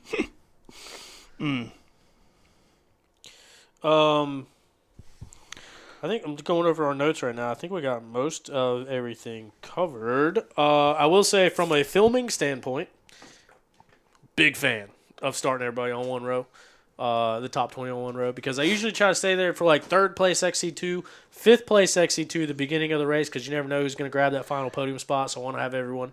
But then once it gets gapped out, and you're waiting on even 3rd place for XC2, sometimes you can be there a little bit, and then I miss them at the next spot. With everyone on the same row, dude, that was sick. I think I can get 4 or 5 spots a lap if I plan it a little bit better. I try to get 3. I think I can get more. So hopefully we keep that start going. But just put everybody on the same row. I got a question. What? Was your hat really tight, or did your head start swelling or something? Bro. Why you got to call a buddy out like that, you know? Can you see Take your hat off. I took it off, dude. I felt like I was losing blood flow to my brain. So I think it was too close. Look, you got yours looks like shit too. Oh. How's mine look? Yeah. I run my hat a little tight. Yeah. It caught me off guard. It's like your 3rd hat change today. Well, it was backwards. And then it went forward. That was bothering me, so I put it forwards. Yeah, big TP 199 channel hat. My head started hurting, so I took it off. You know that I need a haircut when I start wearing a hat all the time. So. Yeah. Zach Tussle with Raymond James Financial is a racer and a financial advisor and a friend of the program and might be getting beat at golf by me this week. He can help you with all your financial planning. He can take your money, he can put it in the market, and he can help you help it grow. We did the math on it before. If investing $100 a month from when we first started advertising with Zach Tussle on the program, you would have over $25,000 to your name right now after I think it was $17,000 or $18,000 invested. That is the power of compounding interest. You can find out all about it by going to TussleInvestments.com or hitting up Tussle on the interwebs. Let him know you listen to OTP. You can get a free consultation. He can let you know what it is that he does, exactly how he can help you. Yeah, he's a racer. He's one of us. And he has one kid, and he's got another kid on the way. So hit him up. He can manage your money. Rocky Mountain ATV MC, we are partnered with them. You can use the link in our bio. It's in our description. Every podcast, every video, everything. You can find that link. You just click that link, shop as you would normally shop on Rocky Mountain. We get a small commission based off of that. Doesn't cost you any money. No money comes out of your pocket. We just get a small kickback from them from the stuff that you order regularly anyway. So if you could, instead of just typing it in the address bar, seek us out, click that thing, shop using that link, and it goes a long way with helping the program. Am I missing anything? I feel like it's been a while. We all know about Yamaha. We're going to talk about Yamaha again. But other things from the weekend. I mean, what did we miss? This coming weekend, we have the Mid-East Hare Scramble race. What happened last week? Forgot about this, dude. Brody Johnson is a sicko. Lane Michael also a sicko. But they come out of the Mid-East race. It was at Wellborn Farms, which is in Boonville, North Carolina. It is basically on a property that Johnny Gerard used to live at, and it's basically in Lane Michael and Caleb Russell's backyard. It's at the Wellborn Family Farms. Yeah. Anyway, so Brody races 6 days. 5th place overall club rider, right? Fifth or sixth overall club rider. Races 6 days in a row in Italy. Flies back Saturday. Gets back 11 o'clock Saturday night. Drives to the Mid-East race on Sunday. I knew that he was planning on doing this. And he just wanted to get some points. He's the reigning champion, wants to win another championship. So he wanted to come get like a top 5. That's what Jeffrey, his dad, told me before they went to Italy. Well, saw him in the parking lot. I said, "What's the deal, dude? We're at Caleb's house. You've been racing for 6 months or 6 days. You guys have been battling each other. What you doing? What's the mindset?" He said, "I ain't coming here for second place." And I said, "Hell yeah, Brody!" So then they start. Lane Michael also was sweep riding in Italy all week, so he got back late Saturday night as well, but it's in his backyard, so he just rolls out of the house, gets on his bike, rides the starting line. He decided to race. Lane Michael checked out for a little bit there. He got out in front. He was out in front of that race more than half the race, and then got to a point. It was Lane, Brody, Caleb. And then Lane started gapping a little bit, and they started dropping a little back a little bit. And then Brody started catching Lane, and Caleb was going a little bit farther back. And Lane and Brody are battling. Lane ends up having a pretty bad crash, knocks the wind out of himself, sitting on the side like trying to catch his breath. Brody gets by him then. And then I don't know if that's when Caleb got by him or not. But nonetheless, Brody, on the last lap, checked in, had a 1:15 lead on the white flag lap. Going through a field section, Rock comes up, hits his chain guide, knocks his chain guide off, knocks the chain off, breaks the sprocket, the whole 9 yards. So Caleb got by Brody then. Caleb comes in and gets the win. Brody, I think, ended up finishing like 7th or 8th. They eventually got it back on, limped it to the finish line. But what a damn ride that would have been to race for 6 days, 5th overall, 6th overall club rider, get back late at night, drive the next day, come to the Mid-East race. He did tell me after the fact his only goal was a podium. He said, "I wanted to race 6 days, I wanted to come back, and I wanted to podium Mid-East." He was in control of that race. He was out in front by 1:15 going into the last lap. Bummer to see. But that was also Caleb's first Mid-East win of the season. So turned into one of the most awkward podium interviews I've ever done in my life. And I know Caleb. I know the competitor. Like, you don't get to the level that he is at, to the stature that he is at, the greatest of all time in this sport, by taking easy wins. And so it's like, how do I ask a question? Like, what do I even say? How do I bring this up? And, of course, good ride, blah, blah, blah. Did you ever think you'd be this relieved to win a Mid-East race? He goes off, dude. Just pissed off. Like, mad that he won. He's like, "Man, I keep showing up. I can't figure out what's going on." Or he's like, he was like, I just show up, something ain't working. Like, I can't get comfortable. I can't ride like I did. Like, this is a BS win. He was like, he knew. He's like, I can't rely on showing up and getting lucky and blah, blah, blah. And I was like, oh, man, a win's a win. And then I just asked him something about the property. I was like, moving on. But, like, I knew that was going to be his reaction because they have had such big battles, him and Brody, this year. Yeah. And Caleb trying to figure out that Yamaha, trying to get back after 4 years of racing. Like, I've been waiting for him to get that win and, like, to build it up and, like, hard-fought win. And I knew that he was not going to be happy winning that way. And he absolutely was not happy winning that way. He did seem a little bit happier after this weekend. Yeah. And his post talked about making some progress, 10th overall. Yeah.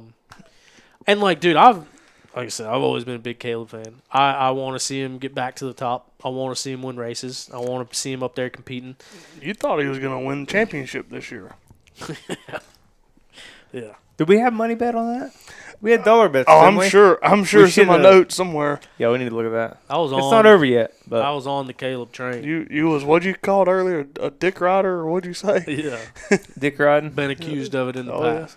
But that's why it's like, I know Caleb listens to the show and he's been on the show and like I don't know. I've always gotten called out for being too big of a fan, and then I feel like when I say stuff, he takes it the wrong way and thinks I'm talking junk. And I'm not big Caleb Russell fan, but that was a tough podium interview given the circumstances. Because I mean, dude, Lane had them both covered for most of the race, and then Brody was up on that last lap. Then Lane does what Lane does. Yeah. See, Lane is one of the straight up fastest people in the world. I don't remember him being a guy that wrecks a whole lot. Oh, he wrecked all the time. I don't really remember that. I just remember him having. Remember when he ate shit coming down pit road at one of the GNCC's leading? No. Oh, he was coming down pit road and just washed the front and ate shit right going. I remember him at John pits. Penton 2 years ago, and they pit him, and he got gas all over his nuts. Yeah. And he stripped butt naked right there, ran over to the side of the trailer, and just stripped down. Yeah. And they brought the gallons of water. From what I can remember, he's always had problems with wrecking. He's always been fast as shit. I don't remember having problems with wrecking. I remember some injuries and trying Which, to put the 3 hour together. Well, I don't remember. How does he get injured, Tyler? Playing disc golf. I don't know. Happens to the best of us. That's how I broke my leg. Yeah. But No, it's not. Not during races like practice. Got hit by a deer. No, first time. Second time was disc golf. Or when you lifted up the toilet seat. You remember that? Oh yeah. Where were we? I don't know. That was bad, dude. What? That was after the first time. You know how when you go to the bathroom and you don't. Oh, it was to flush it. Flush it. it. So he didn't want to use his hand in a public toilet to flush the thing, so he, did it with his foot, but he stood on his bad leg. Yeah. Because I was like, I don't want to put my bad leg up. So then I kicked my good leg up, and dude, something in my leg fucking popped. This was right after he started walking. Yeah, it was like weeks after. Where was that? I think you did it on a job. Safe. Maybe, I don't know. Very safe. Yeah, I do remember. It's funny you remember that because I do remember that thing. Yeah, I thought I broke it again right there. Trying to flush the toilet. You thought you broke it a couple times. I think you damn scare fractured it is what it was. Maybe it was at Tiber Creek that night. I don't know. Oh. Never going back there. It's gone. Good. But they opened a new one. When I did that was break a good it, night. For who? Not for you. No, that was a fun night. That was a terrible night for you. Yeah, just one part of it. Where are we talking about? No, it's not. No. I want to tell the story. Don't. All right. Later. So anyway, what happened? No, where are you talking about? I missed that part. It was when everybody came when all in the town. Husky guys were down here. Charlotte. Oh, And we all went out in Charlotte. for the dealer the KTM group dealer meetings. Yeah, and Tom got shit-faced. don't you remember dancing upstairs? Yeah, I remember. I didn't know that's what you were talking about. You remember everything What was the that name of happened that place? upstairs? Tiber Creek. Oh, Or okay. Tiber Creek Pub. I didn't recognize that, Yeah. but I do remember that night, and I do remember what Tom's trying to avoid right here. I would love to bring it up. I won't, but I would love to. That was the night. So that was right after BK broke his leg. The part in the bathroom or the part on the dance floor? Don't bring up either Both. one of them. Both won. The bathroom's way worse, I think. Yeah, It's not as funny. Let's just leave it at that. I don't. BK, That was the first time I saw him since he broke his leg. he was out dancing with a broken leg? Yeah, he was like jumping yeah. up and down dancing. I was like, okay, BK's back. We was having a great time. Yeah, that was a crazy night. That was the night I sliced Thad Duvall's face open on accident. Yeah. Hell yeah, broken bottle. And by that I mean he did it. Well, no. So I had the bottle, and BK smashed his bottle on mine to like make it fizz. But when BK smashed his bottle, it broke mine. Well, then Thad came over and like grabbed my belt, like and like put his mouth on it, not knowing it was cut. Dude, It like that. slit his whole. Please click what you just did. Don't clip that. How'd you do that? Oh, Jesus Christ. Let's go. What? Watch this here. What are you going to do with that glizzy when you get home? Go back. Hell yeah. Nice. Yeah, that was a. I forgot about that night. Oh, no. Yeah, you fucked up there. Good times. Don't they do that every 2 years or something? Shouldn't that be coming up? Yeah, they don't. Yeah, I don't think they'll ever do it in Charlotte again. They don't have a cool list of riders like that. Yeah. Check his BK and Johnny, but Tebow was there. Gus. Yeah, but they're Johnny's one random guy that was just like doing BK's handstands and cartwheels and stuff in the middle. Like, That was probably you. No, it was that girl. Like that. No one. She wasn't with us. She wasn't part of anything. Yeah. She was just. That happens. Who? It was some random girl. I have all the videos. I'll show them to you. No, she was like doing like cartwheels and handstands in the middle of the dance floor, and everyone's like, "What is this chick even doing?" Oh, that was Kyle's chick. Right? No, That's the one? no, No, I don't think so. that was different. Anyway. What are we missing? Mid-East this weekend, Morganton, North Carolina, Hillbilly Smash, full gas Saturday at DPG compound. You going to Lead both? Belt, National Missouri, Enduro. Mud Daubers, Lead Belt, National Enduro in Missouri. You going to DPG? You hitting double No, header? I'll be announcing Mid-East race. Me and Tyler are going to go over to Mideast tomorrow. Maybe we can go Do to his helmet camp. DPG Thursday. I can do that. Do a couple track previews. You somebody commented on that last helmet cam thing. Somebody's like, "Damn, T-Shep, you're ripping." I was rolling, dude. Yeah. I was rolling. So fast. What'd you say when you fell? Oh, I said, man, they're going to flame me for They're this in the gonna flame comments. me. I forgot to put that part in there. That turn was like blind to shit. Was it dusty up at the last Mideast? Oh, yeah. It's gonna be dusty this weekend too. Oh, yeah. Yeah. No, this place won't be that bad. A lot of this place is like sand down by the river. And Yeah. Wellborn Farms got dusty. Yep. Real dusty. Tell you where it wasn't dusty. Super duper ultra mega cancel cross. Yeah, what was the deal with that, dude? There was a shit ton of lightning. Like, I could see why they were, like, not letting them ride. But they're at a drag strip with lights. Yeah, but The back section. the outdoor section didn't have any lights on it. But I know some Sunbelt rental guys that could probably hook them up with some temporary lighting. Not that much in that. You'd short think they'd time. have temporary lighting at It's too- Charlotte. It's too expensive. Is Speedway. what they said.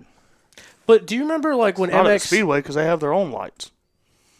You think the speedways themselves Dude, should they have gotta some. have some. That's my mindset. The Duke Energy auction lots right across the street from there, it probably had 20 of them sitting there. Not enough. That's not. It wouldn't be enough. Yeah, it would. It'd been super cool to see 'em. That was something that I commented on a couple times watching them, because I was right there where you go to watch like the first turn outside of the stadium, where it's real super deep and mulch. Yeah. I was watching there for the first, actually the entire 450 moto, only moto they had. They had 250 moto. The only 450 moto they had in it. Okay. It was kind of cool seeing Jet Lawrence and Chase Sexton and Kendra Oxen go slow in a section. Were Like they have going to slow? slow down and hit it right because it was so deep and like V'd. They couldn't just hit it and wide open. They really had the.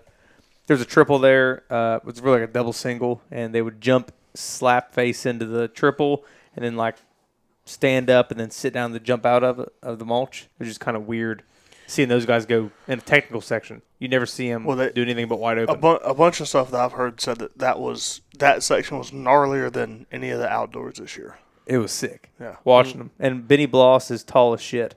He is dude. Huge. He's like 6'9". He's massive on a beta that looks like a TTR 110 when he's on it. I was about to say it looked like me on the 110. Well, yeah, and they also said that it's like, on the drag strip, that one specifically, you got 4 lanes, right, that they race on. Well, then so between the outside lanes and the grandstands, there's another lane, right, that they return or the pit crew drives down on. Well, that's part of where the track is. The super duper ultra mega cancel cross is on that outside lane. Well, the lighting isn't set up to hit that part either. So, like where that long rhythm section was that everybody ate shit on, the lighting isn't set to hit that part of the track. So it would have been dark too.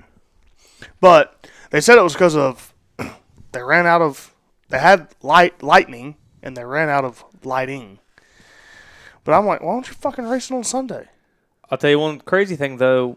Whenever I was walking back to the truck, it started raining for real. And I Did you leave before they canceled it?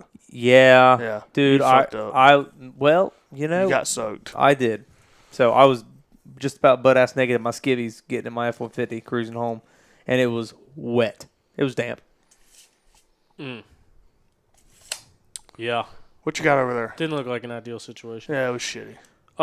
Remember when the MXGP came to Charlotte a few years ago, and everything got rained out on the first 2 days, and then they crammed everything into one day? And remember they had amateur practice day? What's the deal? Huh? Yeah. An amateur practice day? I rode it. Did you? Yeah. I hit the triple out. I know you're lying. No, the one going over turn 3 wall.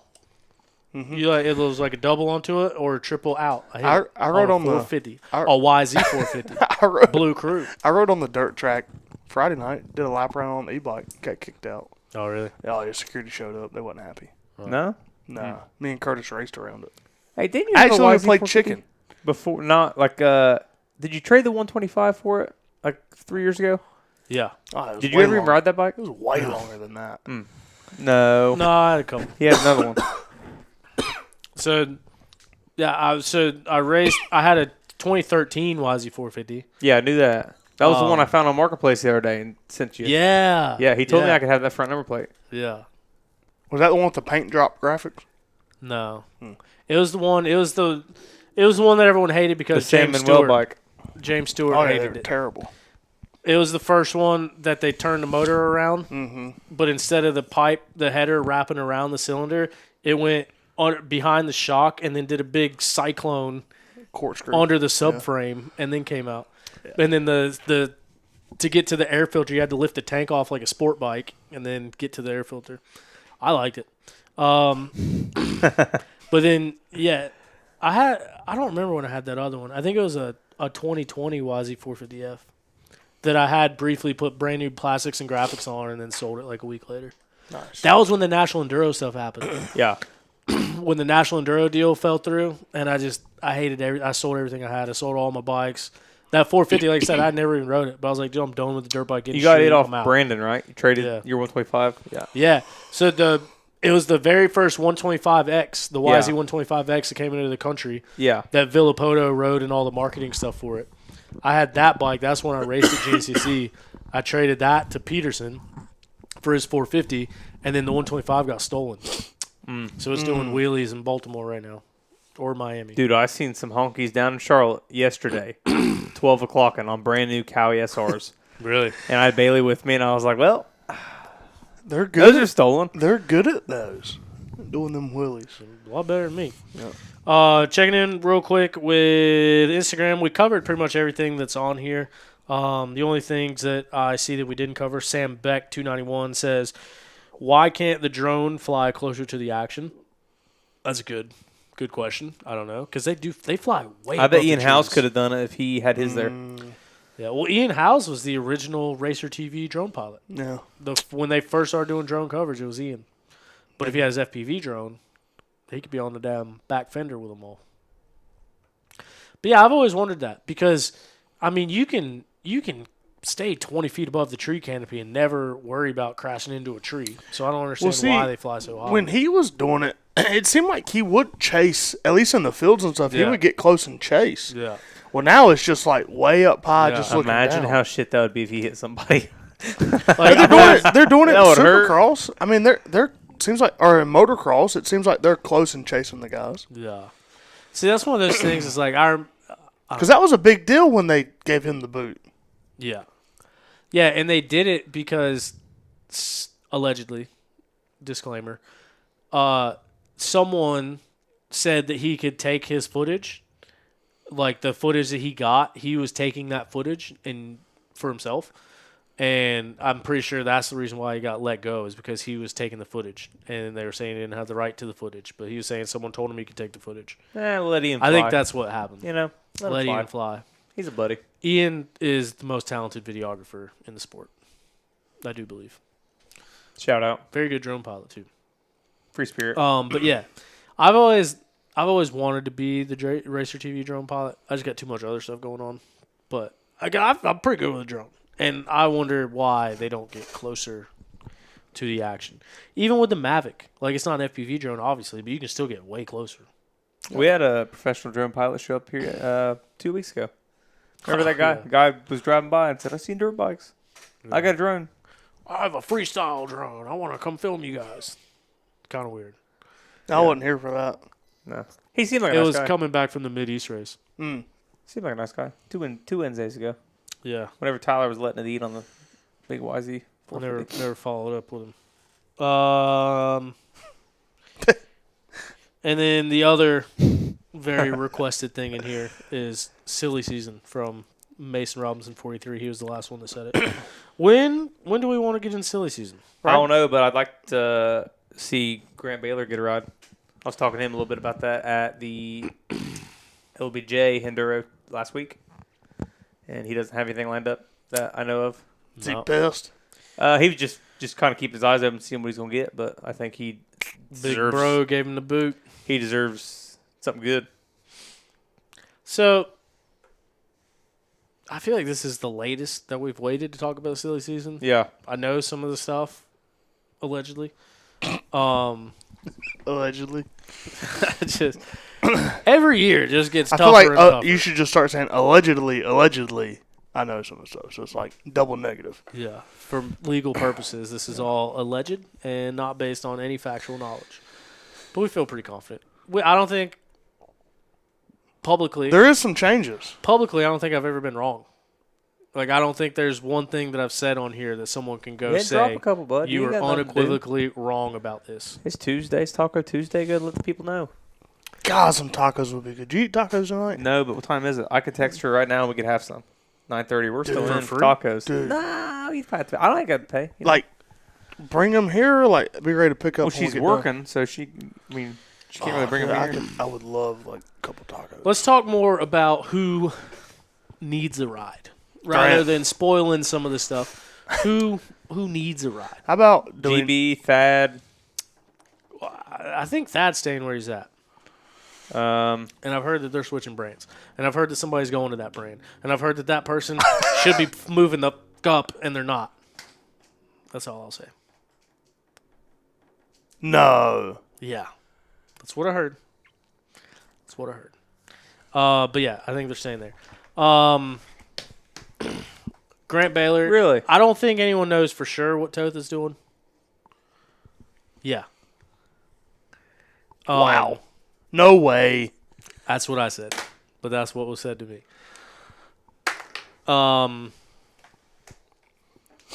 Who else? Ricky. I think Ricky's going to need something. I don't know what's happening with his deal. I know that it seems that Triumph doesn't seem too supportive of off-road. They're coming out with some off-road models though. Yeah. Hope they finish races. Who's going to be the first race at Ducati at GNCC? I don't know, but I just seen one for $15,000 on Marketplace, so somebody hit him up. Already on Marketplace. 15 G's, dog. I think Jordan Ashburn's going to need something. What is Gas Gas going to be doing? I believe that they are out. Well, Ashburn. The way it For was sure needs one. described to me, allegedly, was Gas or Husky 1 had to go. And Craig still got another year, and Jordan doesn't. So I think that's why they were like, gas is out. What happened to Jason Tino? ACL. Oh, that's right. Who else? I'm trying to go down the line. Lyndon Snodgrass. I heard he's pursuing things on the West Coast. If not, he could use a ride. Ryder Lafferty. Jonathan. Someone signed Brody Johnson. For Pete's sake. The kid is going to be a championship contender next year. You got one person for sure moving out of XC2. Another person probably moving out of XC2. Probably for sure moving out of XC2. And without that, I mean, look, Brody. And one not coming into XC2. Brody, yeah, one not coming into XC2. You got Brody, 4th place this weekend. He's been 4th, 5th, 3rd place all year. Right off the podium. With the 2 people gone there in front of him, it's going to be him and Gus. Let's see if we can get some answers on silly season real quick. Allegedly. Who are you asking?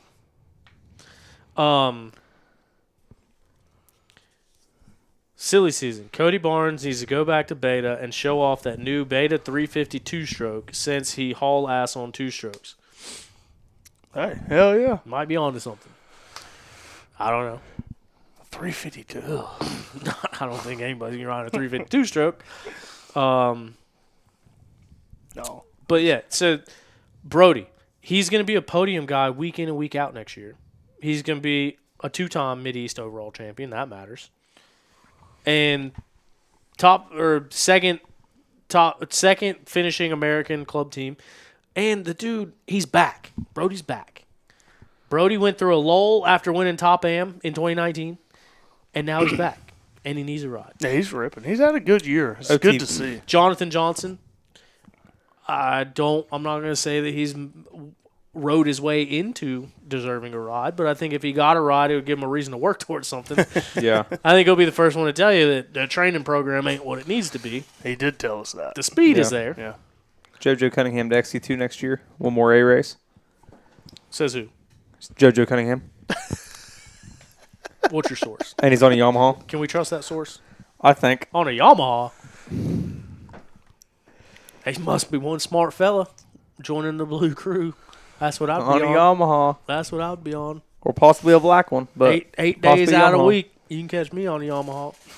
8 days out. All right, well, that blows one of my rumors to bed. But that's exactly why I don't say things until I verify that they're true. thought he had – that's kind of weird because I thought he had an extra year on Honda. I thought he signed a 2-year deal. Is this his only year? Is this his first year on Honda? Yeah. Yeah.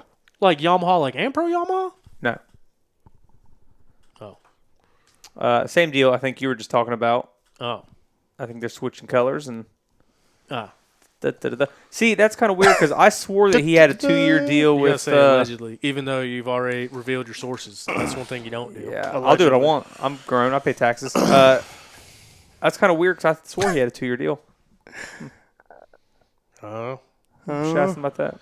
I believe that the Rocky Mountain Red Bear Racing Kawasaki team is scaling back. I believe they're looking to make some waves after next year when a lot of riders' contracts are up. And Stu's last year. yeah, Allegedly. Yeah, that's the biggest allegedly. Stu swears next year's his last year. So Yeah. Bullshit. Well, he's got National Enduro to run, and it's kind of hard to. actually, Bullshit. what he said this weekend, and I think I'm at liberty to say this. I don't know if I'm not. Sorry, Stu. He wants you to do this, so he won't give a shit. Yeah, pretty much everything I've been afraid to say when regards to He's Stu. like, say it. Yeah, Stu's like, say it. Even when it's big news, even when it's stuff that's like contractually not able to say, Stu's like, say it. I think next year is going to be his last full year, and then he said after that he wants to just kind of do a fun schedule on the 2-stroke. Let me tell you what's going to happen. Okay. Big if, Stu has a good year next year. Can I pause you right there? Because Tyler Brown just brought up a really good point. I'm going to say it. Someone signed Thorne Devlin. I agree. Someone signed Thor Devlin. He's been riding his ass off. He's going to be on the show next week. I'm going to call it. We hadn't set up a time. Thorne, next week. 21-day whipper. Also next week, Mac Faint rode from Canada to Mexico on a bicycle. He's insane. He's going to be live in studio next week. Not on Tuesday. We're going to do a special show to hear about Mac's rebirth. He has requested the two of us, Mac, to be on the show. Yes. can we do it Monday? That's happened since. Oh, yeah. Happened as soon as we started the show. All right. Cool. Can we do it Monday? I can't do it Wednesday. Maybe. I gotta All right. take my niece So to the school four of in us. Limo in Ohio. I need to So- get another headset. All right, so let me paint this picture. There's a big if. If Stu has the championship, I don't want to say winning year, but championship down to the wire year next year, like obviously he wants and he's capable of, and he does not win the championship next year, there is no way in hell that he quits. I'm sorry. He's too hard-headed. He wants that GNCC championship so bad. And I don't think until he's riding around in 5th, 6th place and can't contend for wins that he's going to give up until he literally can't do it. Let's see what Grant Davis looks like on a 350 all year long. I'm just saying. Half tracking. Like, if he runs and has the year he ought to next year, just like every other year he should, like let's say he has a 2021 year, and it comes down to the last race and he doesn't win it. If he wins it, he's out. Like I'm there. You think? Yeah. Yes. Funny you say that because I had that same exact thought. But I think if he doesn't win it and that carrot's dangling right there, he's, I mean, no offense to Stu, but he's dumb enough and he's determined and wants it so bad that he's going to come back and do it until he literally rides around in 6th place and can't contest for wins. So we had this moment this past week. And I think I know what you're about to say, and I agree with that too. What? That if he wins it, he's going to show back up with the number 1 plate. Yeah. So, per my sources, we were sitting there. I forget who was at the table, but it was me and people close to him. And I get his last 2 years of mechanics, and I think Luger. I think that's who we were all there. We were putting together Stu's entire life, entire program. We were solving all the problems, and then Stu walks up, and we said, "Pop a seat, real quick." Intervention. We got some stuff to tell you. We figured out everything. But one of the things that came up is I asked Stu straight up because we were talking about it, and I said the same exact thing. I said if he wins, he goes out on top because he's got the series, he's got the team, he's got ways to be involved and not have to race. And then I said that if he didn't win, same thing, he'd keep pushing. I asked Stu straight up. He actually said the opposite. He said that he acted like he wasn't too concerned. He really didn't address the whole if he didn't win it thing. But he did say specifically, we asked him straight up, like, if you won it, would you go out on top? And he, like, smirked. He's like, no, I don't think so. Which I would think you win that championship after all these years, you're done. But I was also, like, you want to run that number he one shows plate up with the number 1 plate. with a little faded 5 and a little faded 4. Yeah, starts cutting budgets, making a little bit of room for him on the team. Yeah. Someone's got to But bring you know the bike what? to the track. I wonder if he ever runs into, which I think Caleb kind of ran into this too, which after 4 years of retirement. But does he ever run into like the Eli Tomac situation where Kawasaki's ready to move on with the next up and coming talent that they don't really have a place for him? Which he owns. I was about to say, I don't know. Eli didn't own the team that he was on. True. And Stu has... But Stu's not paying salaries. Cowie is. Yeah. I don't know. I don't... Well, one of the things that we were also talking about, too, is like... Was that loud? Sorry. I think there's two, and now an emerging third person that can put their health and well-being on the back burner and just go faster than everybody else. And I think that is Johnny Gerard and Stu Baylor. I think any of those guys are talented enough to win on any given Sunday. And I think any of them can put together a good race and they can do it. I think Johnny and Stu are the only two that can put their health and well-being aside and just go faster. And obviously, I think Grant Davis is in that situation now because I think Grant Davis could conquer the world after this past weekend. But But that being said, like, as long as Stu is racing, you can never count him out. No. And he's had the worst luck. Even this past weekend, perfect example. How many races could he, should have, would have won this year alone? Let alone every other time. Look at the year it came down to him and Ben. If he didn't get bit by an alligator, then cut his hip open. He could have won. Sumter. Yeah, if he didn't slice a gash out of his back at Sumter, he could have won that championship. Like, there's been so many little things that have kept him from it. But at some point, there's so much bad luck that you gotta look yourself in the mirror, and it's not bad luck. It's being dumb wrestling a freaking alligator. If you want to be boring, just say it, dude. Huh? If you want to be boring, just say it. Well, no, I'm not saying be boring. I'm just saying, like, at some point, it's not bad luck. It's prep and dumb decisions. I mean, some, not all. Shock bolt falling out. Prep or bad luck? Blake keeps a very detailed notebook, and it is in the notebook that he put Loctite on it and torqued it. I don't know what happened with it. I don't know if it broke. I don't know. Didn't it happen twice? Yeah, dude. Yeah. Let me ask you this. I'm just saying, like, but at some point it's not bad luck. Once, twice, bad luck, whatever. But at some point, like, how many years has Stu arguably been the guy that should win the championship? And something always happens. I would say since 2020. Yeah. I would confidently say that he is a championship. So the last 5 years. Better. The last 5 years. Yeah. Maybe it's just the way he rides a motorcycle, too, because, I mean, just the way we were talking about earlier. But to that, it's not bad luck. It's not bad luck. It's just how he rides. Just rides, balls the wall, and hits shit. Okay. Look yourself in the mirror and fix it.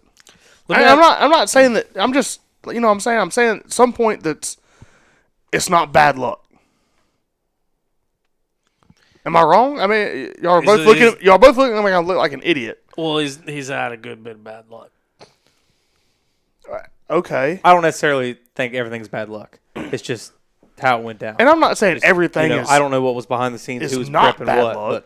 But like, think about the 2021 championship was kind of a toss-up because you lost the 5 points by getting protested at Buckwheat, but then they both DNF'd at Ironman anyway. Or no, Ben finished. Stu DNF.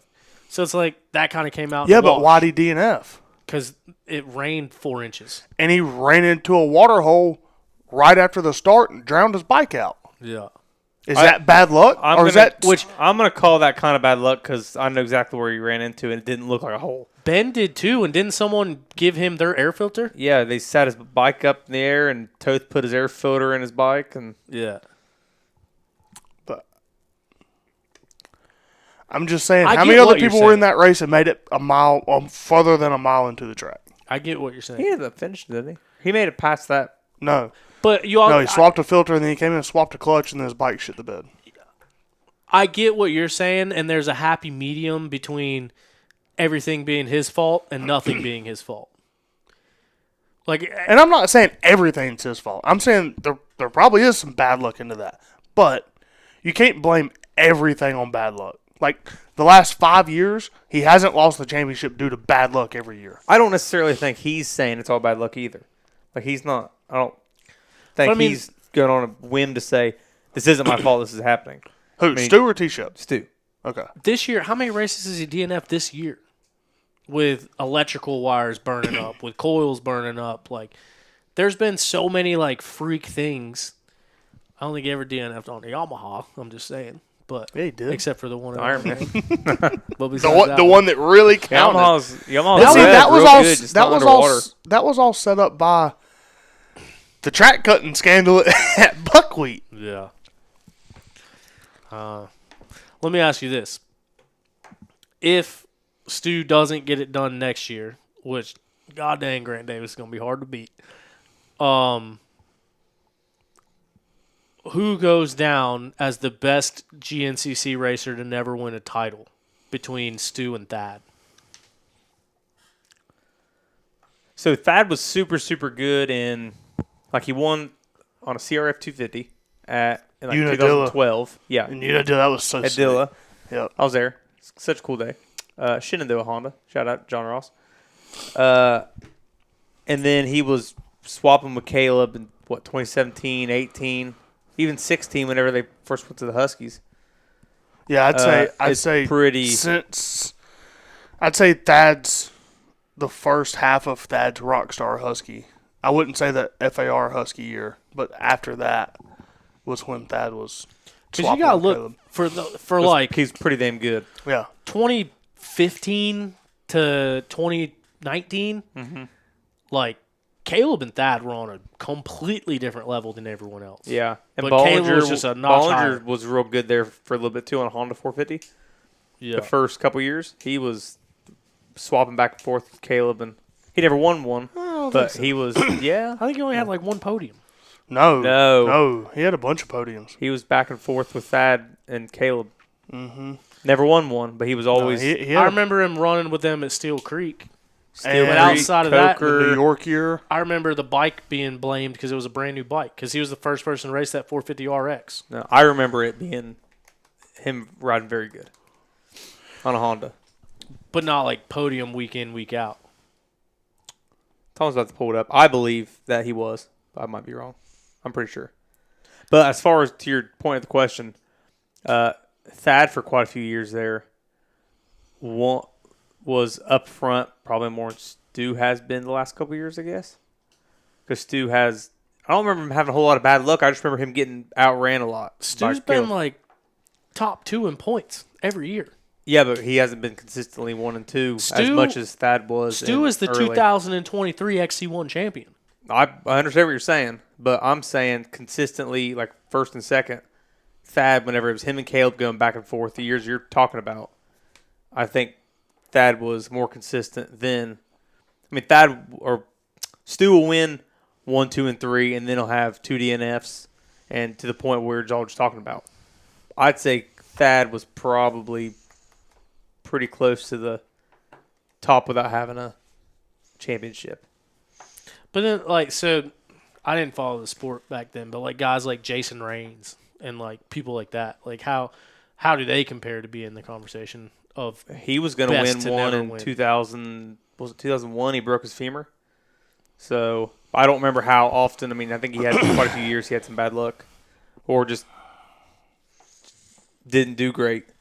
Tyler Brown said, "Is there a chance we can see Stu solely focus on GNCCs and not run anything else?" No. I mean, he's got 5 National Enduro Championships. Might be on the precipice of a 6th. I think it'd be tough to keep him out of National Enduros. That's what he likes doing. That's where the fun's at. So his first overall podium was, that ain't right, Steel Creek 2018. That would have been on XC1, right? Yeah, he overall podiumed at Snowshoe for Second sure. at Tomahawk that year in 2018. That's the year that he and Caleb went down to the wire at Tomahawk. Snowshoe, General, Steel Creek, Penton, Mason-Dixon, Ironman, and then Tiger Run. I remember that one. And he went 2 seconds on Husky in 2022. Well, I apologize to a good friend of the program, Trevor Bollinger. And then the year, what was the year? Yeah, he got a podium last year. Yeah, that's when he in the dust. That's when he threw his bike down, and yeah, Anthony came over and said congratulations to him. Yeah, and he said, "Doubt me now, mother effer." And he said, "I never doubted you." And he said, "Why don't I have a contract then?" And I walked away. That was an emotional one. Oh yeah, big time. Let's see.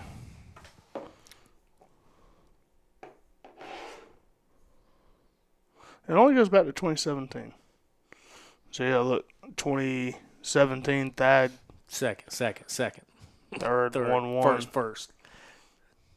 Second. Yeah, second. Look at that. 2, 3, 2, 1, 2, 2, 1, 3. 1, 1, 3, 3, 1.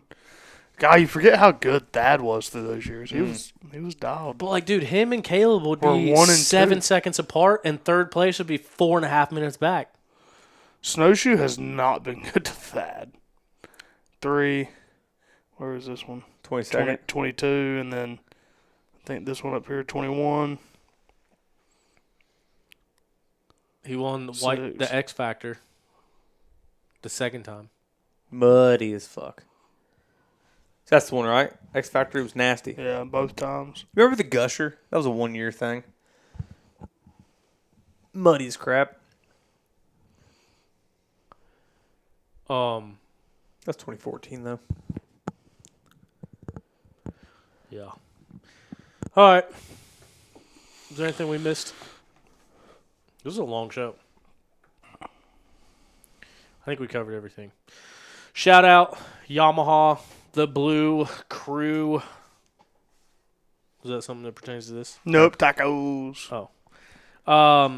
Shout out Yamaha. Shout out Blue Crew. Shout out Big Rig Craig, Big Tom. Shout out you guys for coming on and listening. Shout out to Travis Pastrana letting me go to his house and nobody else. No. Thanks for being here. Thanks for listening. Thanks for being a part of On the Pipe Podcast. We will see you next, at least Tuesday, but we got to figure out when we're talking to Mac. We'll figure that out. Next week, we're going to talk to Mac, hear about his rebirth as he rode a bicycle down the Continental Divide from Canada to Mexico. We got to reach out to Thorne. Hopefully we'll talk to Thorne next Tuesday. We'll see you this weekend at the Mid-East Hair Scramble Series. Be a friend, tell a friend. Let them know about OTP. This Thursday, Green Bay Packers. They're going to the Super Bowl. Already called it. They play Thursday. They're undefeated this year. They are undefeated. They look 1-0. They look good. Oh, no. And it's on a Thursday, so I get to watch the game. I wasn't Super even pumped. thinking about the Packers. I was just thinking about Aaron Rodgers. He's undefeated this year, too. He is. So are you a Steelers fan now, too? You got an Iron Man? Dude, I have a major dilemma. Did you already know about this? Yeah. Is that why you're setting me up? I have a major dilemma. The Sunday of Iron Man, Sunday Night Football in Pittsburgh, I have box seats for the Steelers versus the Packers. Be the only time in his career that Aaron Rodgers will play against the Packers. And it's Sunday Night Football in Pittsburgh, unless they make it to the Super Bowl, both of them. But it's also the season finale of Iron Man in Indianapolis. How far away is that? It's a 7-hour drive, a little bit quicker of a flight. Game starts at 8. If only you knew a buddy that was allegedly a pilot would fly you. Yeah, are you a pilot enough to do something like that? I'll be a pilot by second week in October. That's the third week in October. How good of a pilot will you be by then? I don't know. Skinny, if you're listening, I need you. He'll have a new, I didn't new even think motor about by then. that. You could for sure fly to. Hey, Iron Man happens every year. Aaron Rodgers is only going to play the Packers once. If he makes it that far, he might get hurt before then.